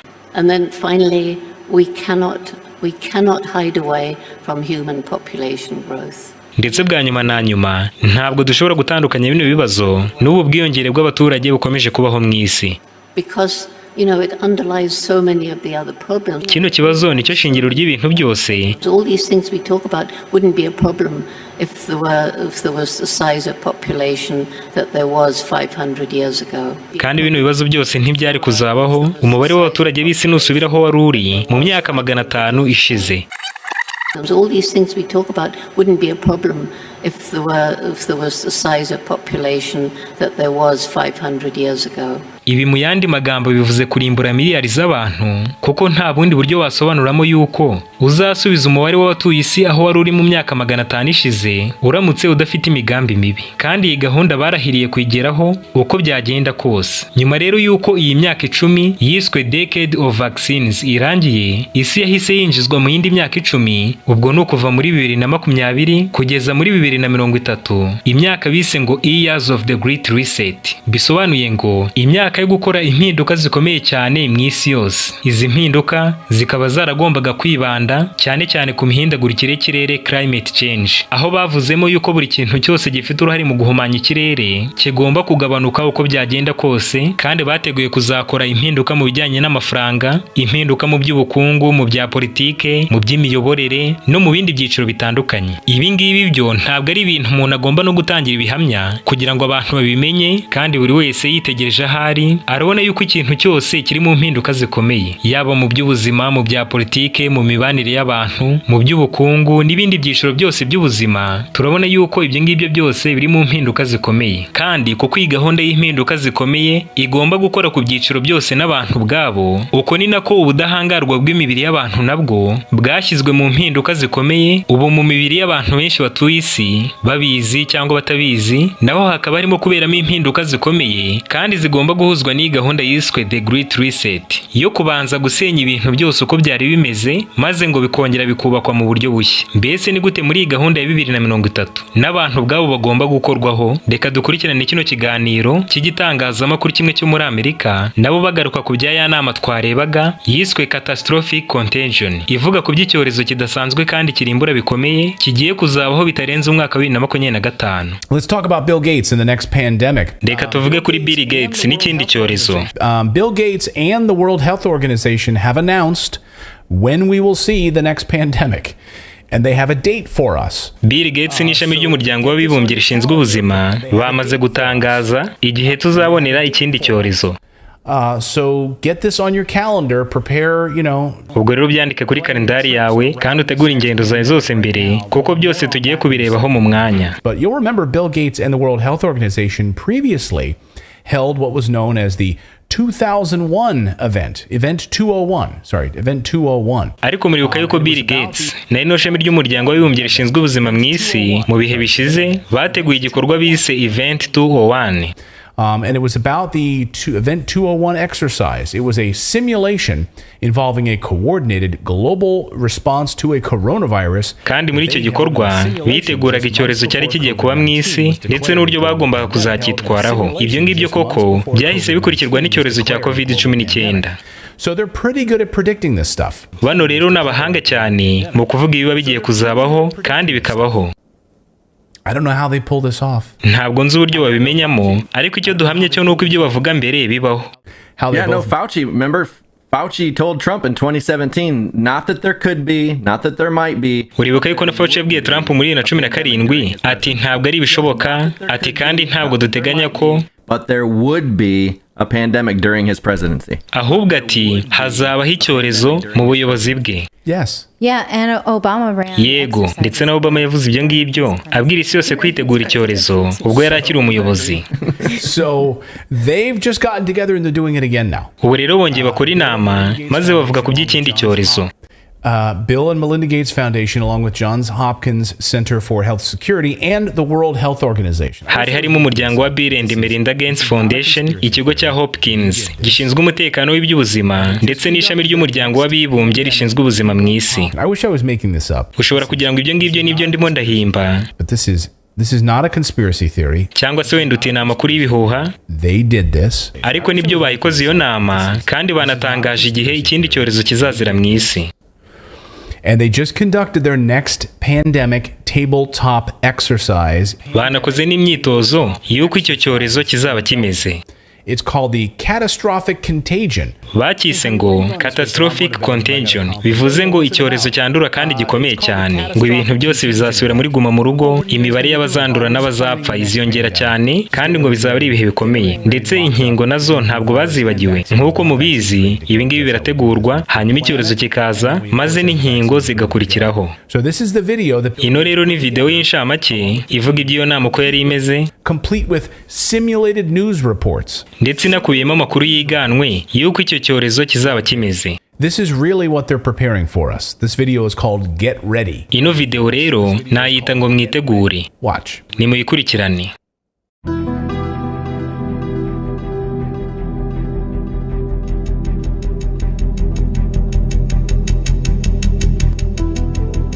Officials in 2 Latin American countries alerted the WHO of several outbreaks of a new infectious disease that's mysteriously appearing across the region. Abayobozi mu bihugu bibiri bya Amerika y'Amajyepfo bamenyesheje ishami ry'umuryango w'abibumbye rishinzwe ubuzima ko hari ubwandu bushya bw'indwara ikomeye cyane iri kuboneka kandi mu buryo bw'amayobera. Severe Epidemic Enterovirus Respiratory Syndrome 2025. Iyo ndwara yiswe ngo Severe Epidemic Enterovirus Respiratory Syndrome 2025. Bisobanuye ngo icyorezo gikomeye cyane cyibasira ingingo z'umubiri ndetse n'iz'ubuhumekero cyateye muri 2025. Oh, so that's the name, guys. Just write this down. That'll be the name of it, okay? Okay, ngo rino niryo zina ry'icyo cyorezo.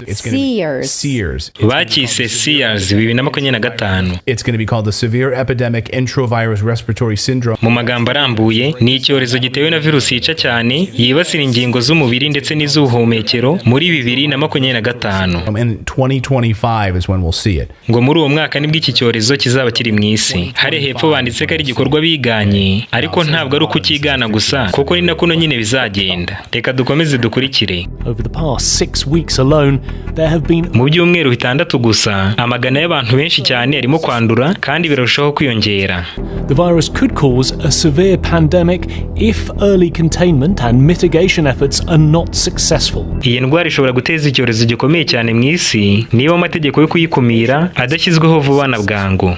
The pandemic in this type of situation and trend. Iki cyorezo kizaba kimeze gutya kandi cyandura gutya mu mwaka wa 2025 would be a risk for the global health security. Kizateza ingaruka zikomeye cyane mu cyiciro cy'ubuzima mu isi yose. Pandemics are inherently political, financial.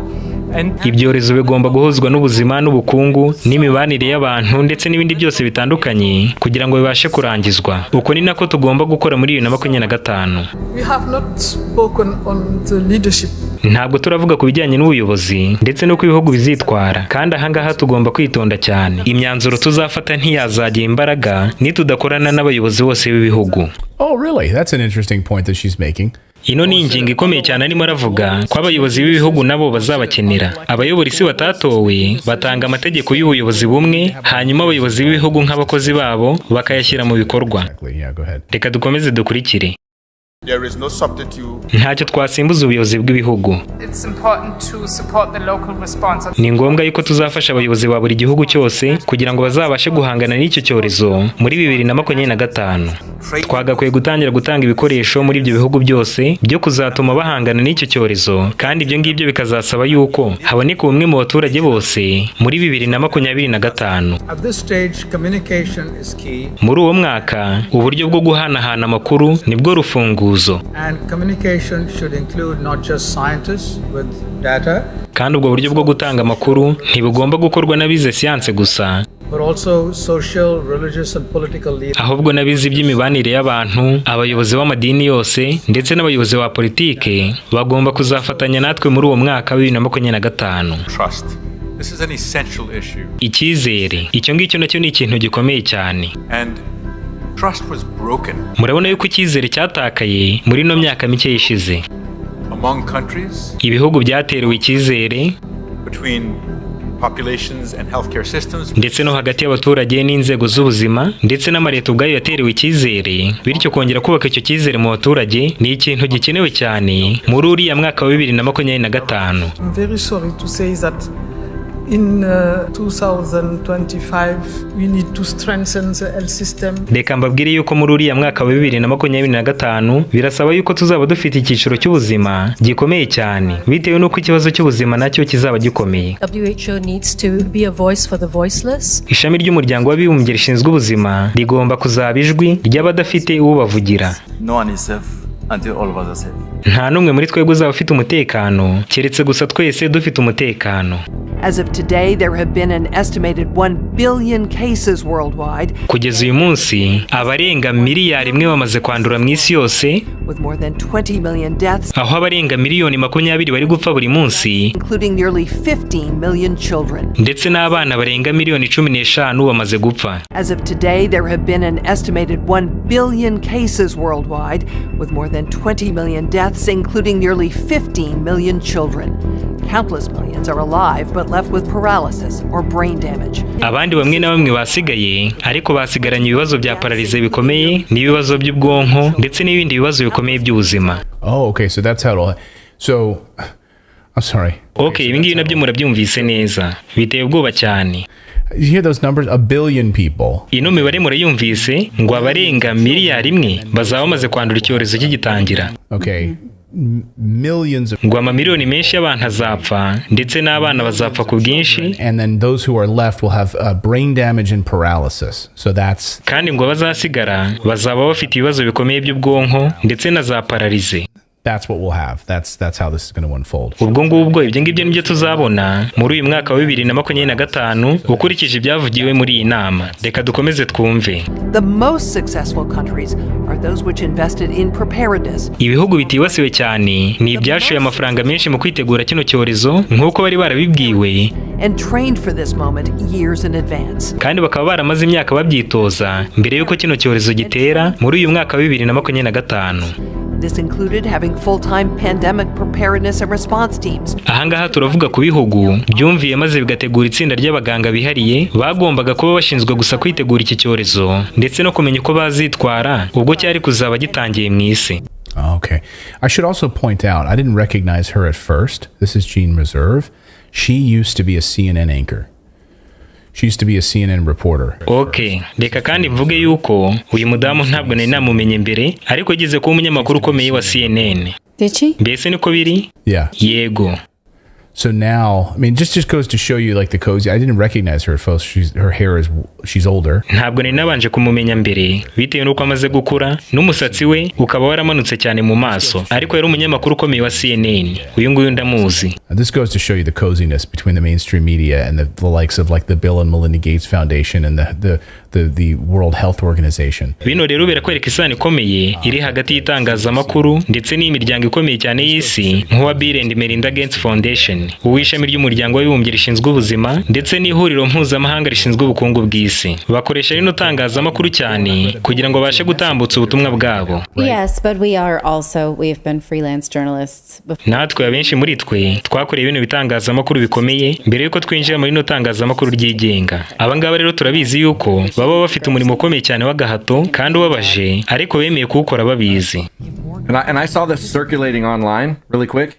And I found it on YouTube and I showed Jennifer because I was like, this is like. Nabonye ino video y'ino nama igenda ku mbuga nkoranyambaga mpita nyisangiza Jennifer kuko nabonye ari ibintu bitoroshye. Nagendeye cyane ko inama nk'ingi yigeze gukorwa mbere ya COVID-19 ikaba yari yiswe Event 201 kandi ibyo yavugaga byose byarabaye. Muri iyo nama yiswe Event 201 nabwo bakoresheje itangazamakuru ryiganwe noneho bakurikizaho gukora inama bavugamo nuko ibintu bizagenda nk'uko n'ino nama yindi yari iteguwemo. Reka dukomeze turebe. If more countries had participated and heeded the guidance, the toll might have been much less. Iyo ibihugu byose byaritwaye gutyo mbere y'uyu mwaka wa 2025 turimo kandi bikumvira amabwiriza yose byahawe, iyi mibare y'abari kwandura cyane n'abari gupfa cyane ahari iba yagabanutse. There it is, catastrophic contagion. Murabona uko byanditse bayise ngo catastrophic contagion, icyorezo cyandura kandi gikomeye cyane. And now 2025, so that's what it'll be. It'll be the Sears the SARS infection. bavuze ko ari 25. They said that was an enterovirus. They said that was an enterovirus, which is a iyi bavuze ko izaba ari enterovirus. Ubwo ni ubwoko bwa virusi ya messenger RNA. Ushobora gufata urugero nk'indwara ya polio, nayo iri muri ubu bwoko bw'amavirusi. Oh, good. So, and COVID was not? Interesting. Mbese COVID ntabwo ibarizwamo hano? No. Hoya. COVID was a corona. Yibarizwa mu muryango wa corona. Oh, okay, it's a... So, yeah, the same people behind Event 201 that David was just talking about. Ubwo rero abo bantu bakoze inama yiswe Event 201 kandi ibyo bavuzemo bikaba nibo bongeye gukora n'ino nama yindi ivuga ibya kino cyorezo kigiye kuzabaho muri 2025.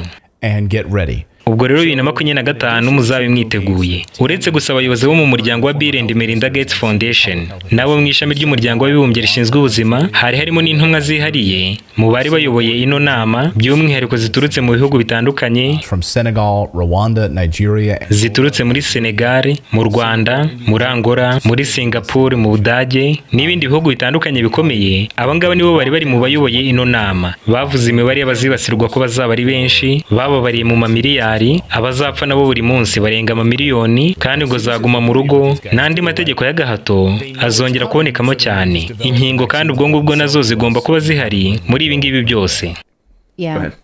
Mrs. Mom in the chat is saying, do you see that they're saying targeting kids? Because that was the piece that I feel like that was missing from COVID, is that we realized that it was not particularly terrible on children. Mwabonyemo kandi ko banibasiye abana cyane, aho bavuze ko amamiliyoni menshi yabo azapfa bitewe nuko mu cyorezo gishize abana n'urubyiruko ntabwo bibasiwe cyane. Aha rero bagerageje kutwereka yuko kino cyorezo kizaba gifite itandukaniro cyane. Ubwo kandi birumvikana yuko n'amategeko menshi cyane azahindurwa kandi agakomezwa cyane kugira ngo babashe guhuza n'iyi gahunda. Bavuze ko n'indwara z'ubwonko zizaboneka cyane ndetse n'abarwayi bundi burwayi butandukanye nka paralize n'ibindi ngo bazasigara mu isi ari benshi cyane. Yego, iyo niyo mpamvu bavuze ko ino virusi izaba iri mu bwoko bwa enterovirus kuko ishobora kwibasira ingingo nyinshi z'umubiri kandi ikibasira cyane abo mu myaka yose. Yes.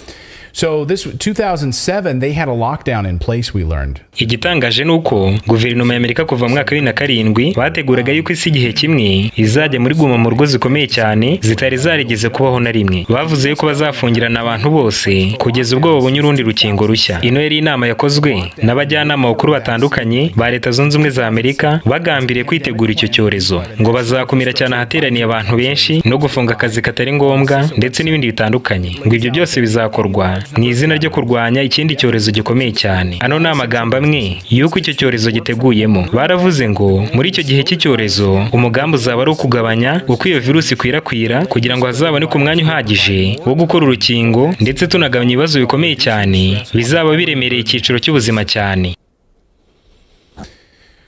So that was in place. That's been in place. Ubwo rero nuko nguko byateguwe. So there you go. That's get ready 2025. Mwitegure muri 2025 icyo cyorezo ngo kigomba kuzatangira. Okay.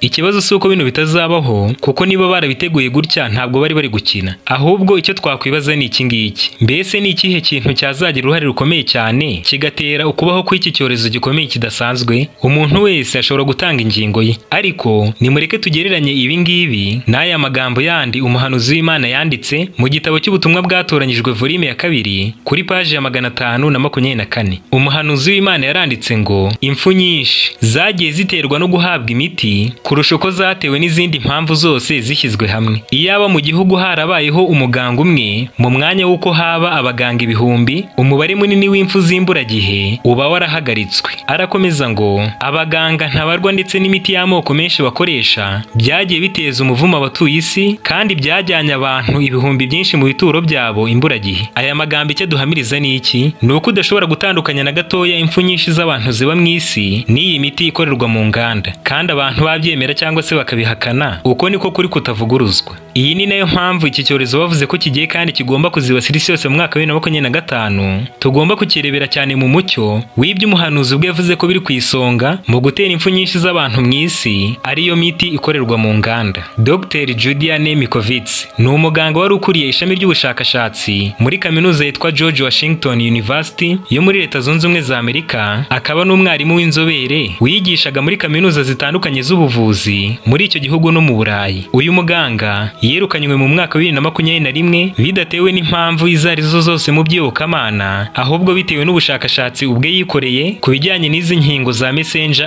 RNA zahawe abantu mu isi yose, maze atangaza amakuru leta zo mu isi ziyemeje gucecekesha no kwita ibihuha, avuga yuko muri izi nkingo yabonye ko zigiye zifitemo amavirusi ifite uruhare mu kugabanya cyane ubudahangarwa karemano bw'umubiri w'umuntu, maze avuga yuko ibyo bizagira uruhare rukomeye cyane mu bihe biri imbere rwo gutuma abantu benshi bibasirwa n'indwara zitandukanye kuko ubudahangarwa bw'imibiri yabo buzaba bwaragabanutse. Anavuga yuko abandi benshi iyo virusi izabica nimara kurimbura burundu ubudahangarwa bw'imibiri yabo. Reka dukurikirane aya magambo ye.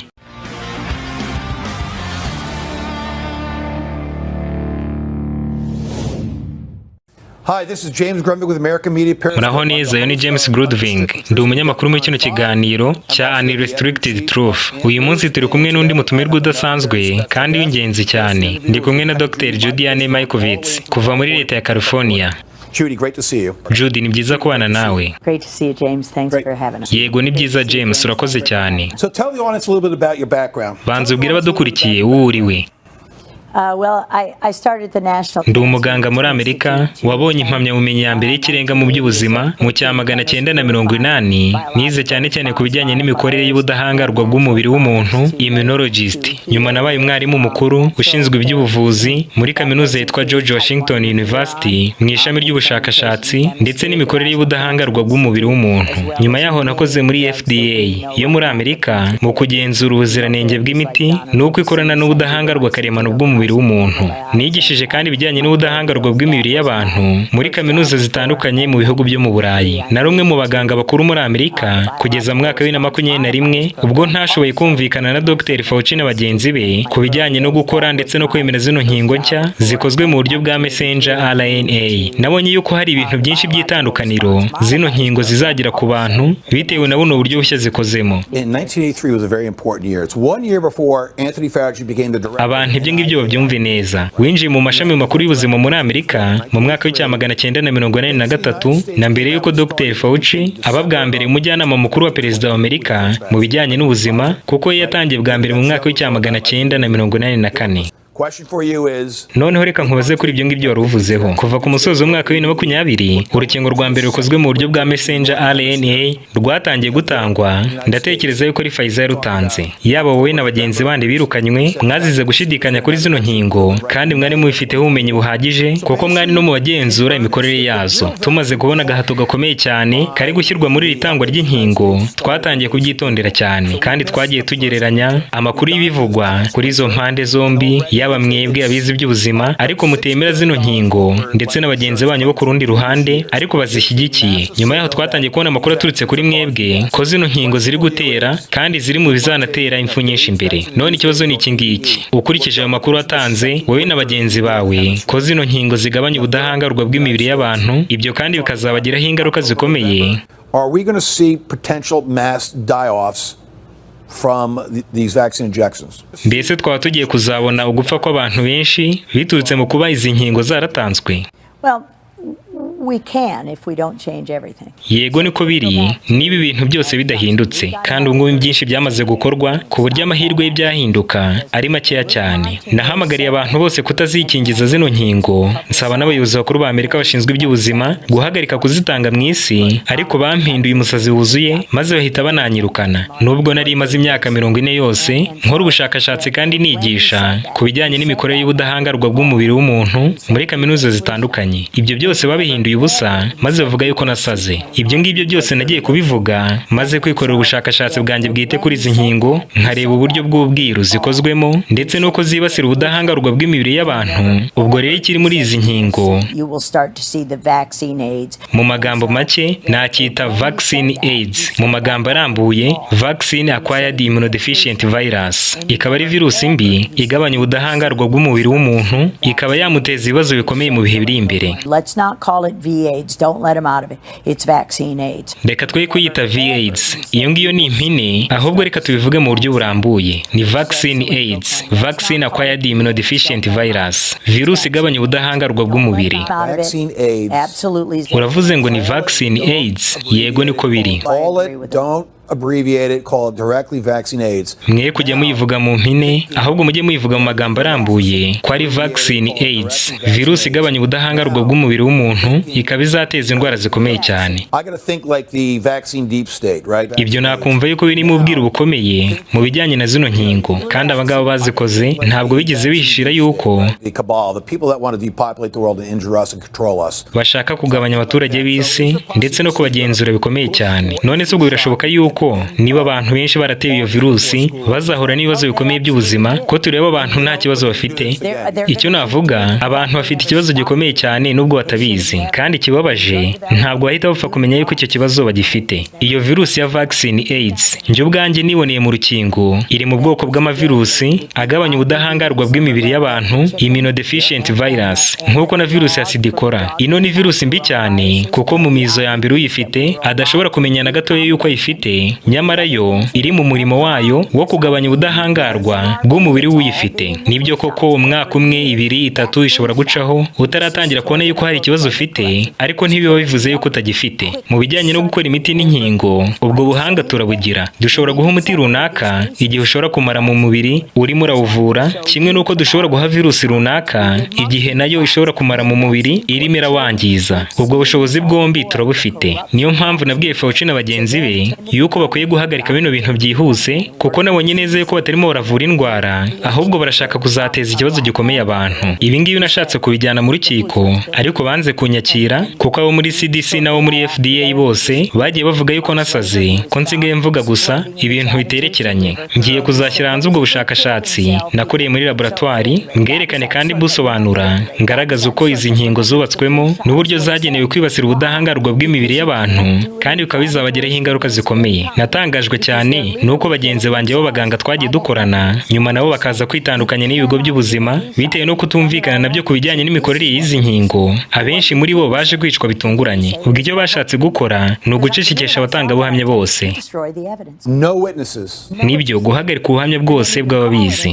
Ndatekereza yuko iyo ariyo mpamvu bavuze ko zino nkingo zitanzwe kubw'uruhushya rwihutirwa, kuko bashakaga uburyo bazasimbuka ingaruka zarwo ubwo zizaba zibonetse. Ubwo rero bayobeje buri muntu wese, kandi ibyo bizatera abantu benshi ingaruka zikomeye cyane. Ubwo rero benshi bafite iyo virusi vaccine AIDS.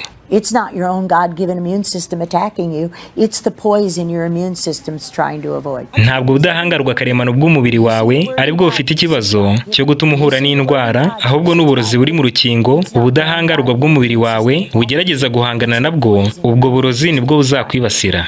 Got it. So tomorrow you said you're going to have a very focused presentation. Utubwiye yuko uzatwereka ubwo bushakashatsi wakoze mu buryo buteguye neza. Turizere ko tuzasobanukirwa kandi turizere ko bizumvikana neza. Mbese uzibanda kuki muri ibyo ngibyo uzatwereka muri ubwo bushakashatsi wakoze? I'm going to focus on exactly this. Nzibanda kuri iyo ngiyo mbabwiye byo kubereka uko zino nkingo zibasira ubudahangarwa bw'umubiri w'umuntu. Zimeze nk'ubumara bw'inzoka, zishobora kuguteza ikibazo ukaba wagendana nacyo imyaka irenga 3 utaramenya yuko ugifite, ariko umubiri wawe urimo kwangirika. Ibi ngibi bizagira ingaruka ku bantu, kandi nta kabuza tuzabona mu bihe biri imbere abantu benshi bandura, abandi benshi bapfa cyane kuko nta budahangarwa imibiri yabo izaba igifite. Ubwo rero nzabereka uburyo bino bintu byose bari babizi ndetse no kuba bikoze ku bushake, kandi ntabwo natinya kubyita ko ari ubwicanyi bwateguwe. Imyaka 40 nkora mu bijyanye n'ubudahangarwa bw'umubiri w'umuntu yatuma ashobora guhamya yuko ibi ngibi nabonye bitarimo kwibeshya. Judy Mikovits, thank you very much for today. Dr. Judy wakoze kubana natwe. Great, we look forward to your presentation tomorrow. Dutegereje kureba ibyo ngibyo uzatwereka byaturutse mu bushakashatsi bwawe bwite. Thank you very much. Murakoze cyane.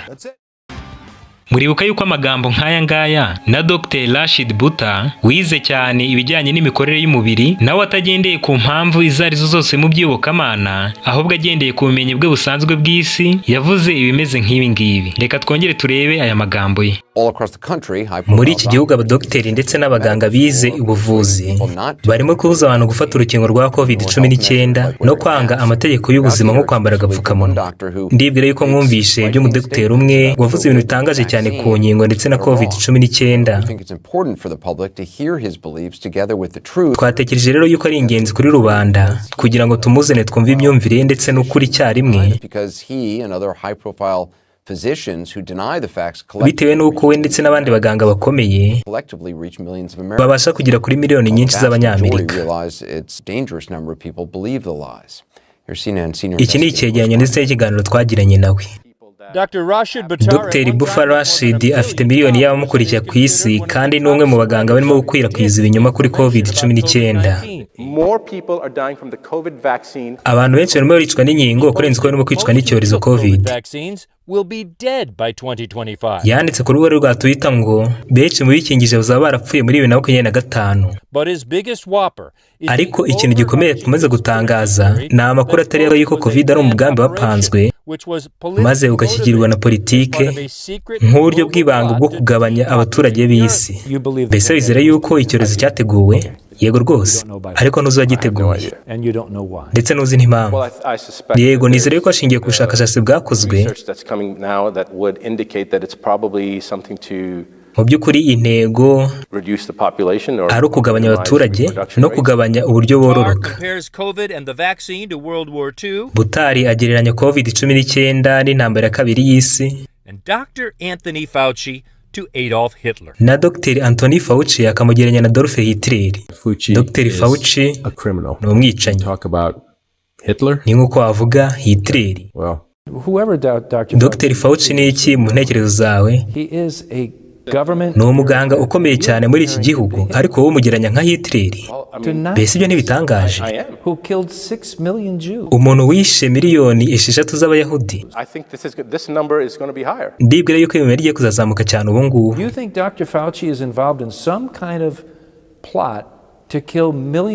Wizere yuko Dr. Fauci hari ukuntu afitanye imigambi n'aba bantu yo kwica miliyari nyinshi z'abatuye isi? Ndagira ngo numve ibyo bintu bihamya neza. Yego, ndi umuntu utekereza neza kandi urimo kumbaza icyo ntekereza, kandi icyo nakubwira nuko Dr. Fauci atari intungane. Azi neza ibintu arimo arakora, kandi urugero runaka rw'uburyo birimo ntabwo nzi neza uko rungana. Amakuru menshi Dr. Rashid arimo kugenda atangaza ni menshi cyane, kandi arimo aragera kuri miliyari nyinshi z'abatuye isi bakoresha imbuga nkoranyambaga. Butari arimo gutuma abantu batizera izi nkingo zitanga ubuzima. Mbese wizera yuko inkingo za COVID zikora? Nibwira yuko inkingo za COVID-19 zakozwe ku umugambi runaka, ariko uwo mugambi ntabwo ari ukurinda impfu rwose. Ntabwo ari ukurinda impfu, oya rwose. Mbese we ntabwo wabonye amakuru?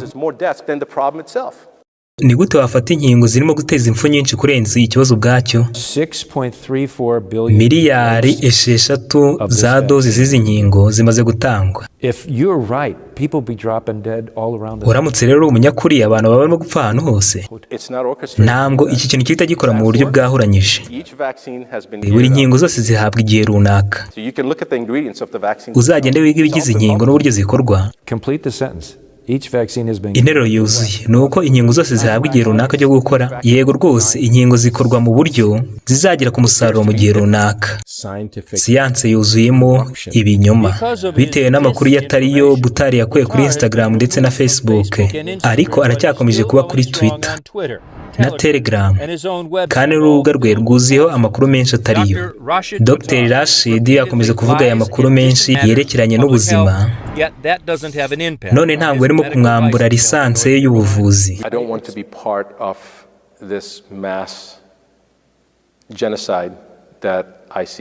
Ntabwo nshaka kuba umwe mu bantu bazakora iyi jenoside ndimo ndabona igiye kuzabaho ubu ngubu.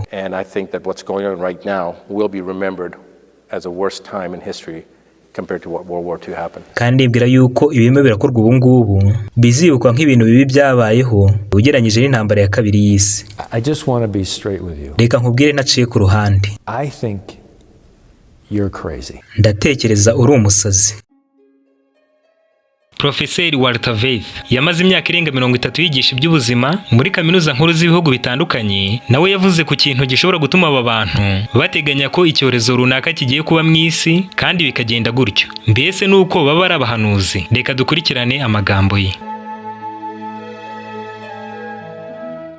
none ubwo ikirimo kiratera indwara mu isi ni ikihe kandi nuko ari indwara ziza mu bihe bitandukanye? Igisubizo kuri icyo kibazo Martini ni uko ibijyanye n'imikorere y'ibyaremwe ubibasha kumenyekana neza, kandi ushobora kureba uko ubudahangarwa bw'umubiri w'abantu bukora, ukaba wabatera ikintu runaka kizatuma ubwo budahangarwa bwabo bugabanuka mu gihe cyangwa mu myaka runaka, ku buryo iyo myaka nigera ku musozo ubudahangarwa bw'abantu buzaba bwarashize. So you could actually predict the next pandemic by just looking at the ubwo rero ushobora kuvuga ikindi gihe icyorezo kizatera ugendeye gusa kuri ubwo buryo, aho wamenya igihe ubudahangarwa bw'umubiri w'umuntu buzaba bushize buturutse ku gihe wamutereye uburozi.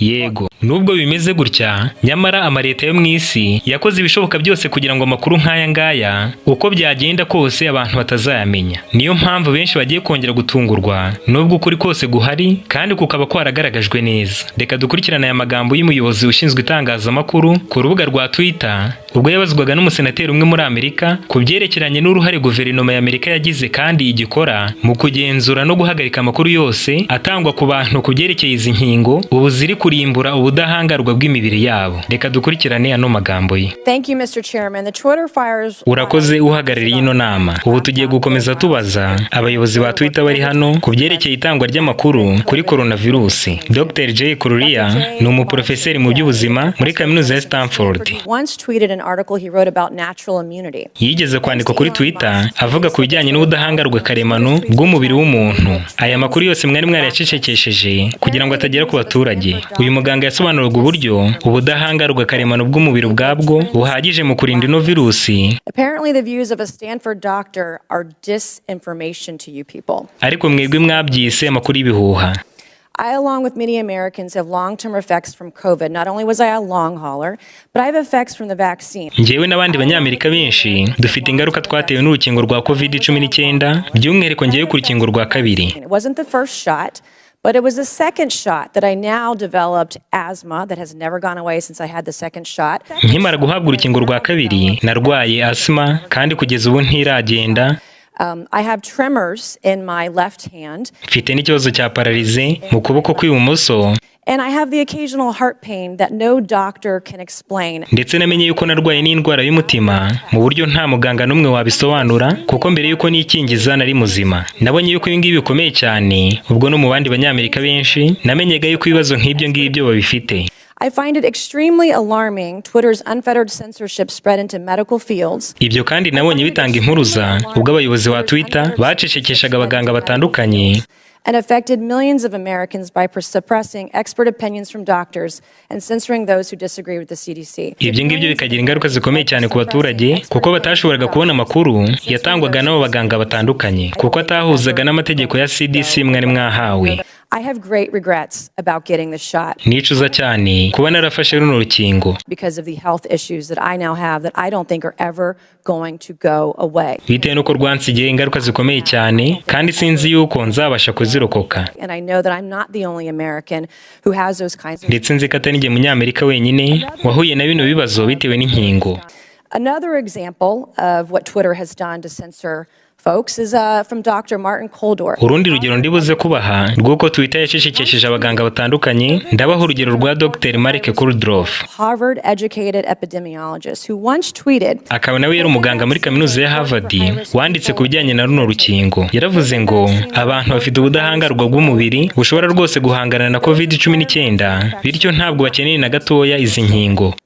The Twitter files reveal this tweet was deemed false information because it ran contrary to the CDC. Abo muri Twitter mwavuze yuko yari amakuru y'ibihuha kuko atahuzaga n'amategeko ya CDC mwari mwahawe. So my first question this morning of Ms. Gaddy, may I ask of you? Rero ikibazo cya mbere muri iki gitondo wowe Miss Gade, umuyobozi w'itangazamakuru muri Twitter, ndetse ndakibaza na bagenzi bawe bose muri kumwe. Where did you go to medical school? Mbese ni irihe shuri mwigiyemo iby'ubuvuzi? I did not go to medical school. Ntabwo nigeze niga ibijyanye n'ubuvuzi. I'm sorry. Subiramo numve. I did not go to medical school. Ntabwo nigeze niga ibijyanye n'ubuvuzi. That's what I thought. Yego nanjye niko natekerezaga. Why do you think you or anyone else at Twitter had the medical expertise to censor a doctor's expert opinion? None se niki cyatumye wowe n'abandi batandukanye mukora muri Twitter mwumvaga yuko mufite ubumenyi buhagije mu bijyanye n'iby'ubuzima kugeza n'ubwo muhagarika abaganga bakomeye n'ibitekerezo byabo kugerekeranye na zino nkingo?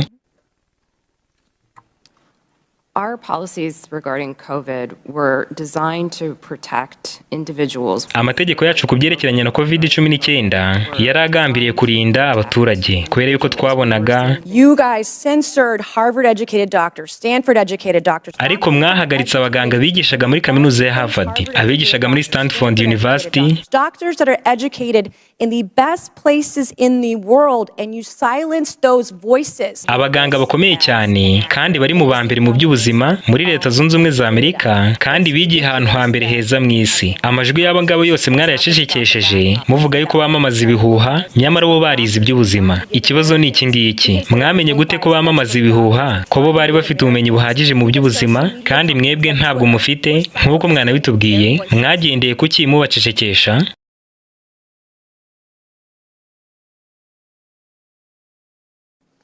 My next question is, did the U.S. government...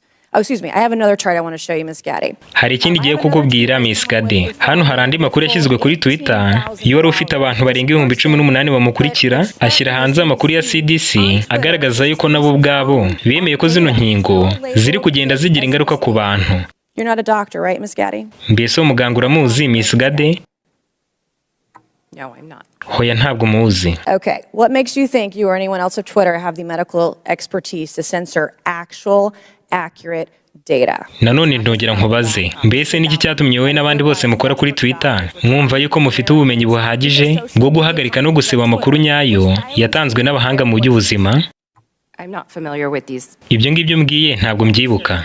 But this is what Twitter did. They labeled this as inaccurate. Ibyo ngibyo nibyo Twitter yakoze kuko amakuru yose yatangwaga mu by'ubuzima adahuje n'uko mushaka mwahitaga muyita amakuru y'ibihuha. Bino birababaje cyane no kuba turimo turagirana kino kiganiro bitewe n'ibintu bibi mwakoze ubwo mwahagarikaga abaganga batandukanye ndetse mukababuza kuvuga kandi bari barimo baraburira abaturage, ariko zino mbuga nkoranyambaga zitandukanye mugaseba ibyo ngibyo byose kugira ngo abantu batabimenya. I have another question, my last one for you, Ms. Gaddy. Ikibazo cya nyuma nshaka kubaza Miss Gade ni iki ngiki: Did the U.S. government ever contact you or anyone at Twitter to pressure Twitter to moderate or censor certain tweets? Mbese guverinoma ya Amerika yigeze ivugana namwe cyangwa undi wese wo kuri Twitter ibahata kugenzura cyangwa gucecekesha amakuru yose yatambukagaho yerekeranye n'iby'uru rukingo? Yes or no? Subiza yego cyangwa hoya.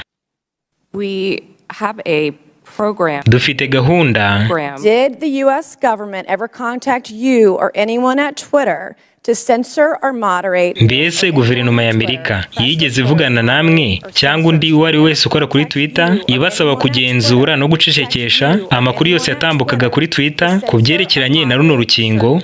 Yes or no? Subiza yego cyangwa hoya. We receive legal demands to remove content from the platform from the U.S. government and governments all around the world. Twakiriye amategeko aturutse muri guverinoma ya Amerika ndetse no mu zindi leta zitandukanye z'isi ko tugomba guhagarika vuba amakuru yose avuga nabi by'urukingo rwa COVID maze tukayasiba vuba abaturage batarayamenya. Thank God for Matt. Imana ishimwe ko bino byose biri kujya hagaragara, n'ibyo mwakoze byose bikaba biri kugaragara byerekana ko n'izi mbuga nkoranyambaga zirimo na Twitter ubwayo mwahindutse ibigo bya politike nuko mugacecekesha amakuru yose nyayo mu byerekeranye n'ubuzima, mukabuza abaganga batandukanye b'inzobere mu kuburira abaturage ku bintu babonaga neza yuko bigiye kuzabaho. Mwashyize akaga kanini ku baturage kuko mutatumye bamenyera ukuri ku gihe. Reka mbibutse yuko bino mukora byo gucecekesha abantu mutumvikana nabo bitabangamira gusa ubuzima bw'abaturage, ahubwo ni ukubangamira n'itegeko nshinga rya Amerika riha ubwisanzure buri muntu wese bwo kuvuga no gutanga igitekerezo cye. Iryo tegeko mwarihinduye nk'iritariho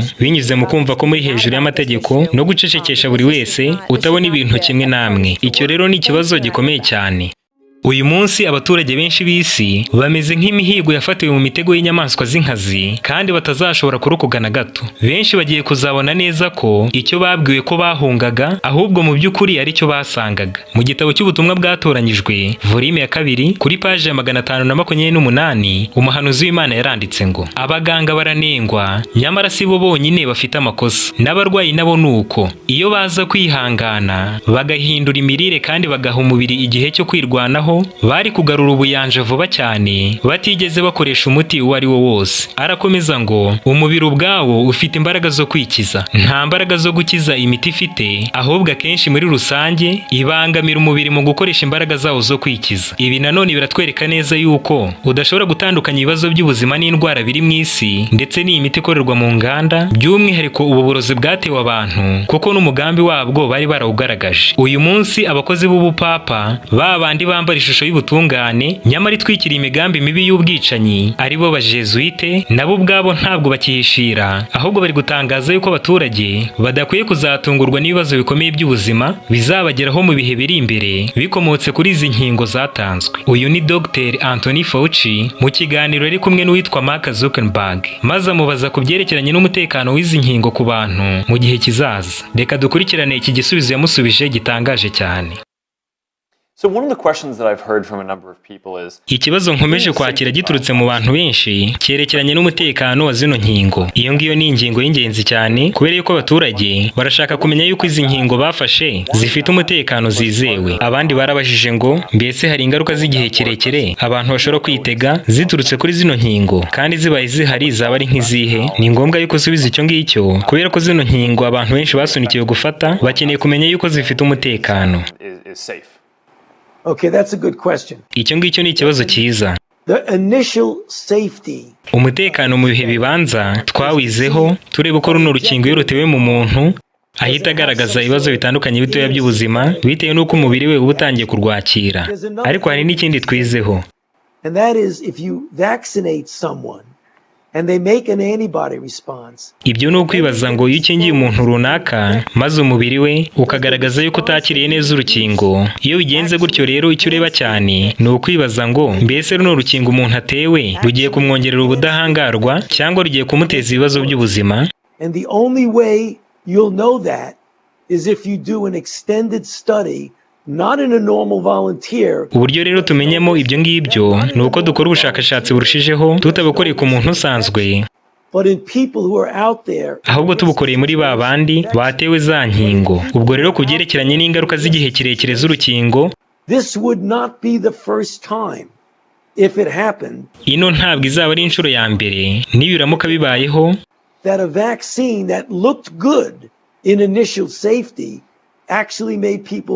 ko urukingo rwagaragaraga ko ari rwiza mu mizo ya mbere rugize ingaruka mbi cyane ku bantu. Hari amateka menshi ahari nk'ayo ngayo ku byerekeranye n'inkingo z'indwara z'ubuhumekero zagiye ziterwa abana ndetse n'izindi nkingo zitandukanye zabanje kugaragara yuko ari nziza,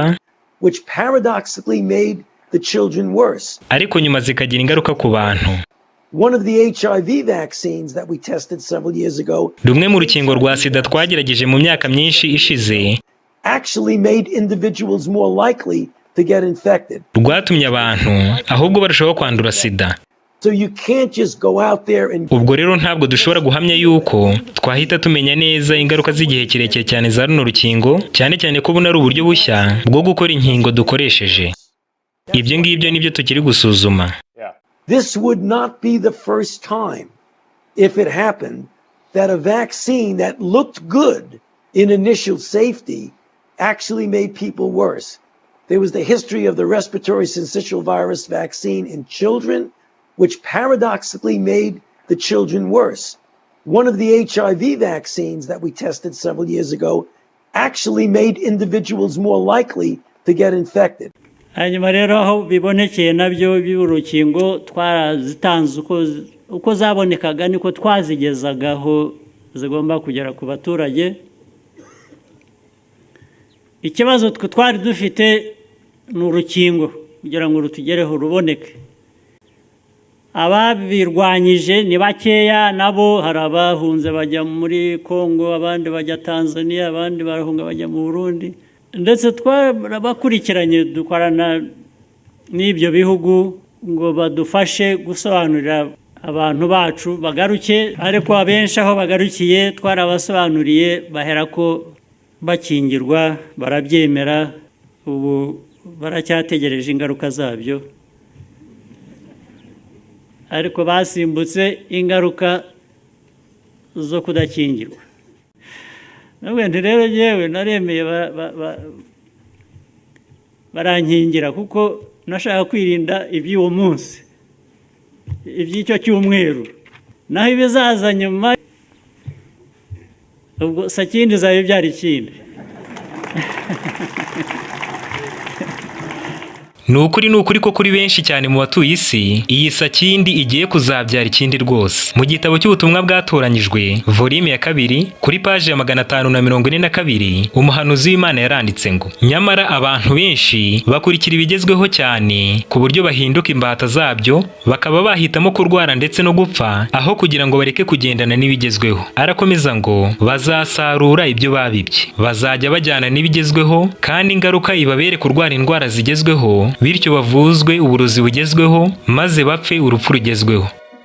Uyu munsi abaturage benshi b'isi barabyina insinzi yuko basubiye mu bihe by'amahoro, nyamara iyi nsinzi imeze nk'iy'abasirikare runaka babyina urugamba bagiye kurwana rutaranatangira. Iyi nsinzi yuko abantu bari mu bihe by'amahoro mu by'ubuzima imeze nk'iy'abaturage b'i Yerusalemu babyinnye igihe ingabo z'Abaroma ziyobowe na Sestius zasubiraga inyuma zikareka kugota Yerusalemu. Abo muri icyo gihe bagize ngo ahari ibintu birarangiye, bibwiye yuko banesheje rwose, ariko ntibigeze bamenya yuko ingabo zisubiye inyuma zari integuza gusa, ko iz'umurimbuzi nyawe zari zigiye kuzaza bidatinze. Bityo basuzuguye imiburo y'Uwiteka n'abagaragu be, bityo uko kurimbuka kuje kwarabakukumbye rwose, kuko ijambo ry'Imana ritibeshya cyangwa ngo rihere. No muri iki gihe abantu benshi birengagije imiburo y'Uwiteka yo kugendera kure no kwitandukanya n'izi gahunda z'umurimbuzi. Nta kintu na kimwe kibi bashobora kubona imbere batakirebeye mu buhanuzi, nk'uko abaturage b'i Yerusalemu nabo nta kibi bashoboraga kubona imbere batakirebeye gusa mu buhanuzi. Iyi niyo mpamvu kimwe n'ab'icyo gihe nabo bagiye gutungurwa n'umurimbuzi ukomeye cyane. Benshi bararirimba amahoro n'umutekano ko nta kibi na kimwe kizaba mu isi, bityo bagahinyura ibihanurwa. Bene abangaba Uwiteka binyujije mu muhanuzi we Amosi mu gice cya 8 kuva ku murongo wa 11 yanditse ibyabo neza avuga ngo dore iminsi izaza niko Uwiteka Imana ivuga, nzateza inzara mu gihugu, ntizaba ari inzara y'ibyo kurya cyangwa inyota yo gushaka amazi, ahubwo izaba ari yo kumva amagambo y'Uwiteka. Kandi bazajarajara bava ku nyanja imwe bajya ku yindi, bazava ikasikasi bajya iburasirazuba, bazakubita hirya no hino bashaka ijambo ry'Uwiteka be kuribona. Uwo munsi inkumi nziza n'abasore bazicwa n'inyota. Aya magambo twese turabizi kandi turabyemera ko avuga ku bijyanye n'iminsi y'imperuka, aho kuri nyako ko ijambo ry'Imana kugiye kuzaba ingumi. Kandi mbere y'uko iki gihe kigera mu buryo bwuzuye, Imana yeretse uyu muhanuzi wayo Amosi ubuhanuzi bamwe badakunda kuzirikana bw'uko kurimbuka gukomeye kandi gutunguranye kuzaba kwarageze kuri abo ngabo bose barangurura amahoro n'umutekano ubu ngubu. Hejuru ku murongo wa 3 w'icyo gice cya 8 twasomaga muri Amosi haranditse ngo uwo munsi indirimbo zo mu rusengero zizahinduka umuborogo, niko Uwiteka Imana ivuga. Intumbi zizaba nyinshi, ahantu hose bazazijugunya bumiwe cyane. Aba bahanuzi b'Imana ba kera bahanuye iby'ibyago n'amakuba biraba. Nuko rero bayobozi b'amatorero muri kino gihe, abavuga ko mwigisha ubuhanuzi, abaririmbyi muririmba amahoro, babwiriza namwe bigisha batandukanye, muhora muhumuriza abantu mu nsengero no ku mpimbi no mu byo mwigisha bitandukanye yuko bakwiye gutuza bakagira amahoro n'umutekano, ko nta kibi na kimwe kizabageraho. Ijambo ryanyu nirisohora nibwo tuzamenya yuko mwatumwe n'Uwiteka koko. None se niba ari uko ibintu byateguye kuri izi nkingo kandi ukurikije uko iyi gahunda iteguye, umusaruro wabyo ukaba ugomba kuzaboneka bitarenze umwaka wa 2025, mbese ku bihugu bitagize umuhati uhagije wo gukingira abaturage babyo, iyi gahunda igaragaza ko bizabigendekera gute? Tugarutse kuri cya gikorwa twatangiye tureba cyiswe Operation Dark Winter, aho Leta Zunze Ubumwe za Amerika zitoza guko zizateza ibyago bikomeye mu isi nk'uburyo bwo kubona uko bayiyobora byuzuye. Bari baranateganyijemo yuko ibihugu bitazemera gukingira abaturage babyo cyane binyuze muri ya ntwaro yiswe bioweapon vaccines. Ibi bihugu byo byari kuzatezwa intwaro ya kabiri ikomeye ariyo yitwa America's Weather Weapons. Mu magambo y'ikinyarwanda twavuga ngo intwaro za Amerika zitwaza guhindura ibihe by'ikirere. Benshi mu batuye isi ntabwo bazi na gatoya iby'iyi ntwaro ikomeye kandi y'ibanga ya Leta Zunze Ubumwe za Amerika, aho bashobora guhindagura ibihe by'ikirere ku bushake. Bityo kugira ngo turusheho gusobanukirwa ibyayo neza, tugiye kureba ku rubuga rwa Wikipedia runemewe na Leta ya Amerika. Iyo winjiye muri uru rubuga maze ukandikamo ijambo ngo weather warfare, bisobanuye ngo intambara zikoresha intwaro zo guhindura ibihe by'ikirere, baranditse ngo ubu ni uburyo bwo guhindura ibihe by'ikirere ku bushake hakoreshejwe ikoranabuhanga nk'iryitwa crowd seeding ku mpamvu nk'iza gisirikare. Iyo umanutse hepfo ugakanda handitse ngo use, bisobanuye ngo aho izi ntwaro zakoreshejwe cyangwa se zikoreshwa, bahita baguha ingero zitandukanye z'aho izi ntwaro zagiye zikoreshwa. Reka dufatemo urugero rumwe. Hano habanza baranditse ngo mbere y'amasezerano y'i Geneva, igisirikare cya Amerika cyakoresheje iyi ntwaro yo guhindura ibihe by'ikirere mu ntambara zarwanaga muri Vietnam,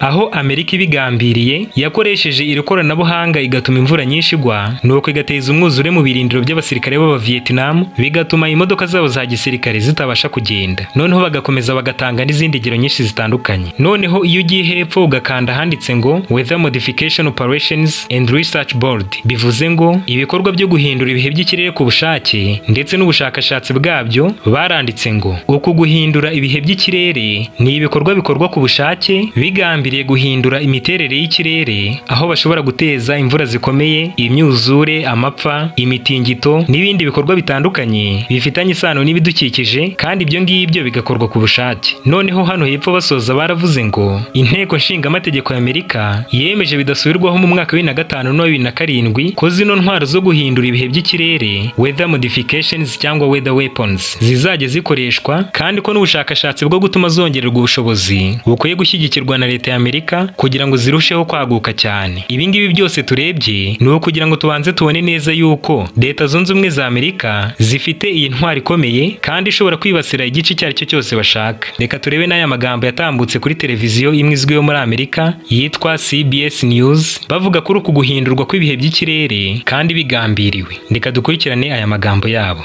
You know, they were talking about climate change yesterday. Bavugaga ku by'imihindagurikire y'ikirere ejo.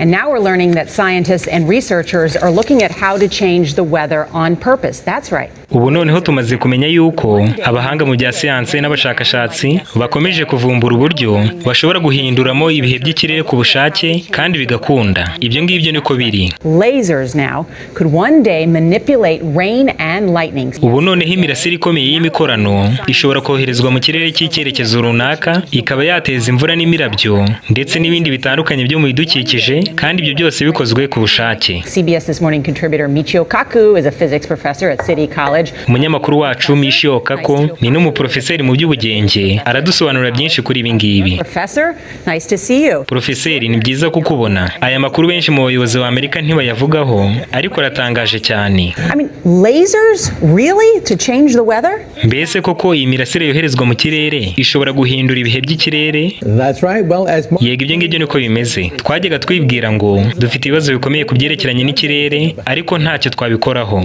Ariko iyo mvugo igomba guhinduka. We physicists are firing trillion-watt lasers into the sky. Twebwe abahanga mu by'ubugenge ubu dushobora kohereza imirasire amatiriyari menshi mu kirere runaka, bityo tukaba twarema imirabyo, imvura zikomeye n'ibindi bitandukanye. This is potentially a game changer. Bino ni impinduka ikomeye cyane mu byo tumaze kugeraho. Aho twabigerageje hose byagiye bikora, kandi ubu mu kirere runaka twahisemo dushobora koherezamo iyi mirasire ikaba yashongesha amazi ari mu kirere, ibyo ngibyo bigatera imvura nyinshi cyangwa se ikayashongesha yakuramo, bigatuma muri icyo gice twahisemo habamo amapfa akomeye cyane. Binyuze mu kwerekeza iyi mirasire yitwa leza ibigenda ku muvuduko mwinshi, tukayohereza mu gice runaka, ishobora kujyana n'ibinyabutabire bitoya cyane byakwivanga n'amazi yo mu kirere, bikaba byarema imirabyo ikomeye cyane. Bino birimo birantangaza kuko ndi kumva yuko rino ari ikoranabuhanga rikomeye cyane. Mbese koko runo bushobozi turabufite?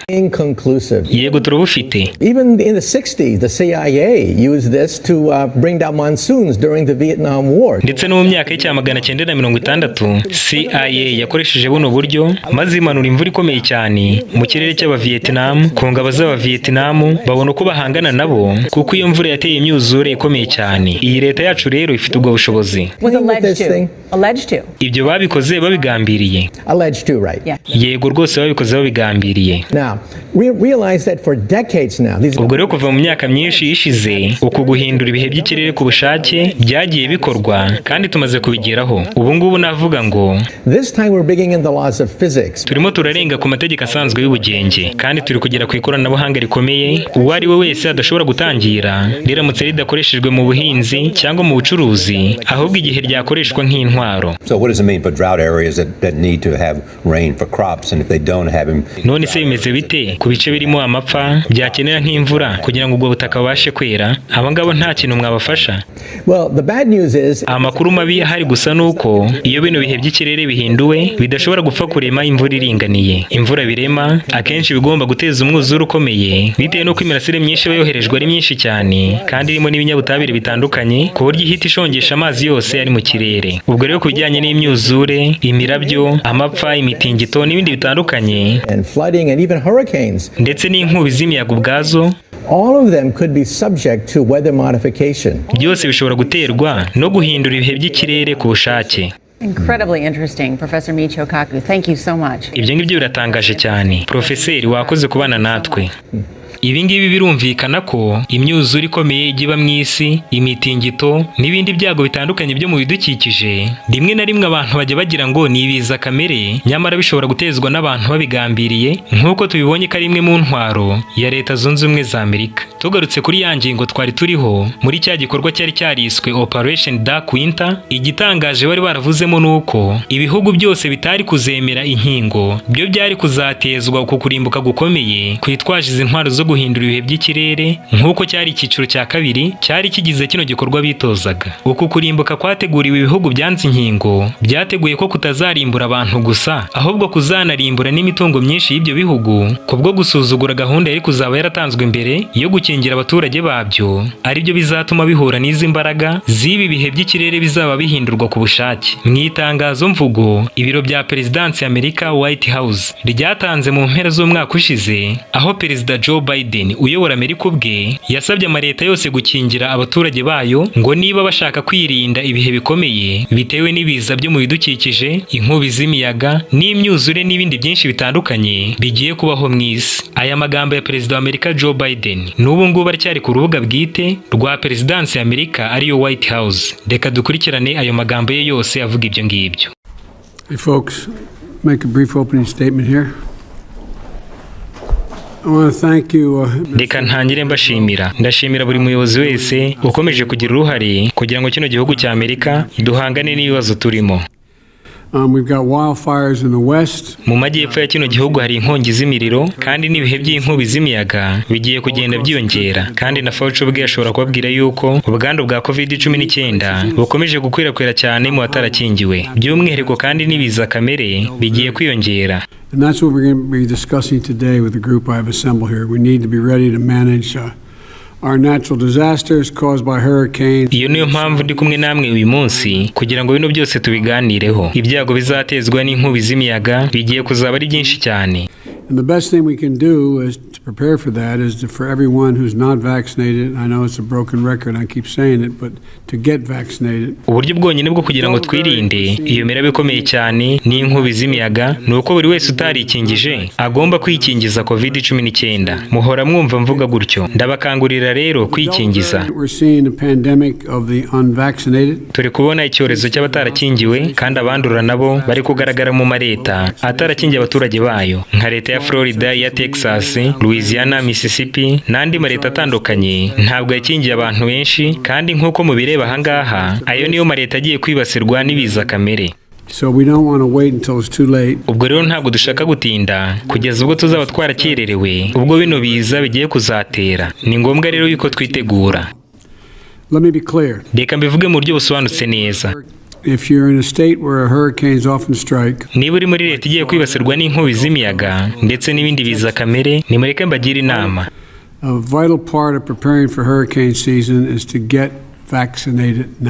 Uburyo bwiza bwo kwitegura ibihe by'inkubi z'imiyaga ndetse n'ibiza kamere bigiye kuza ni ukwikingiza ubu ngubu.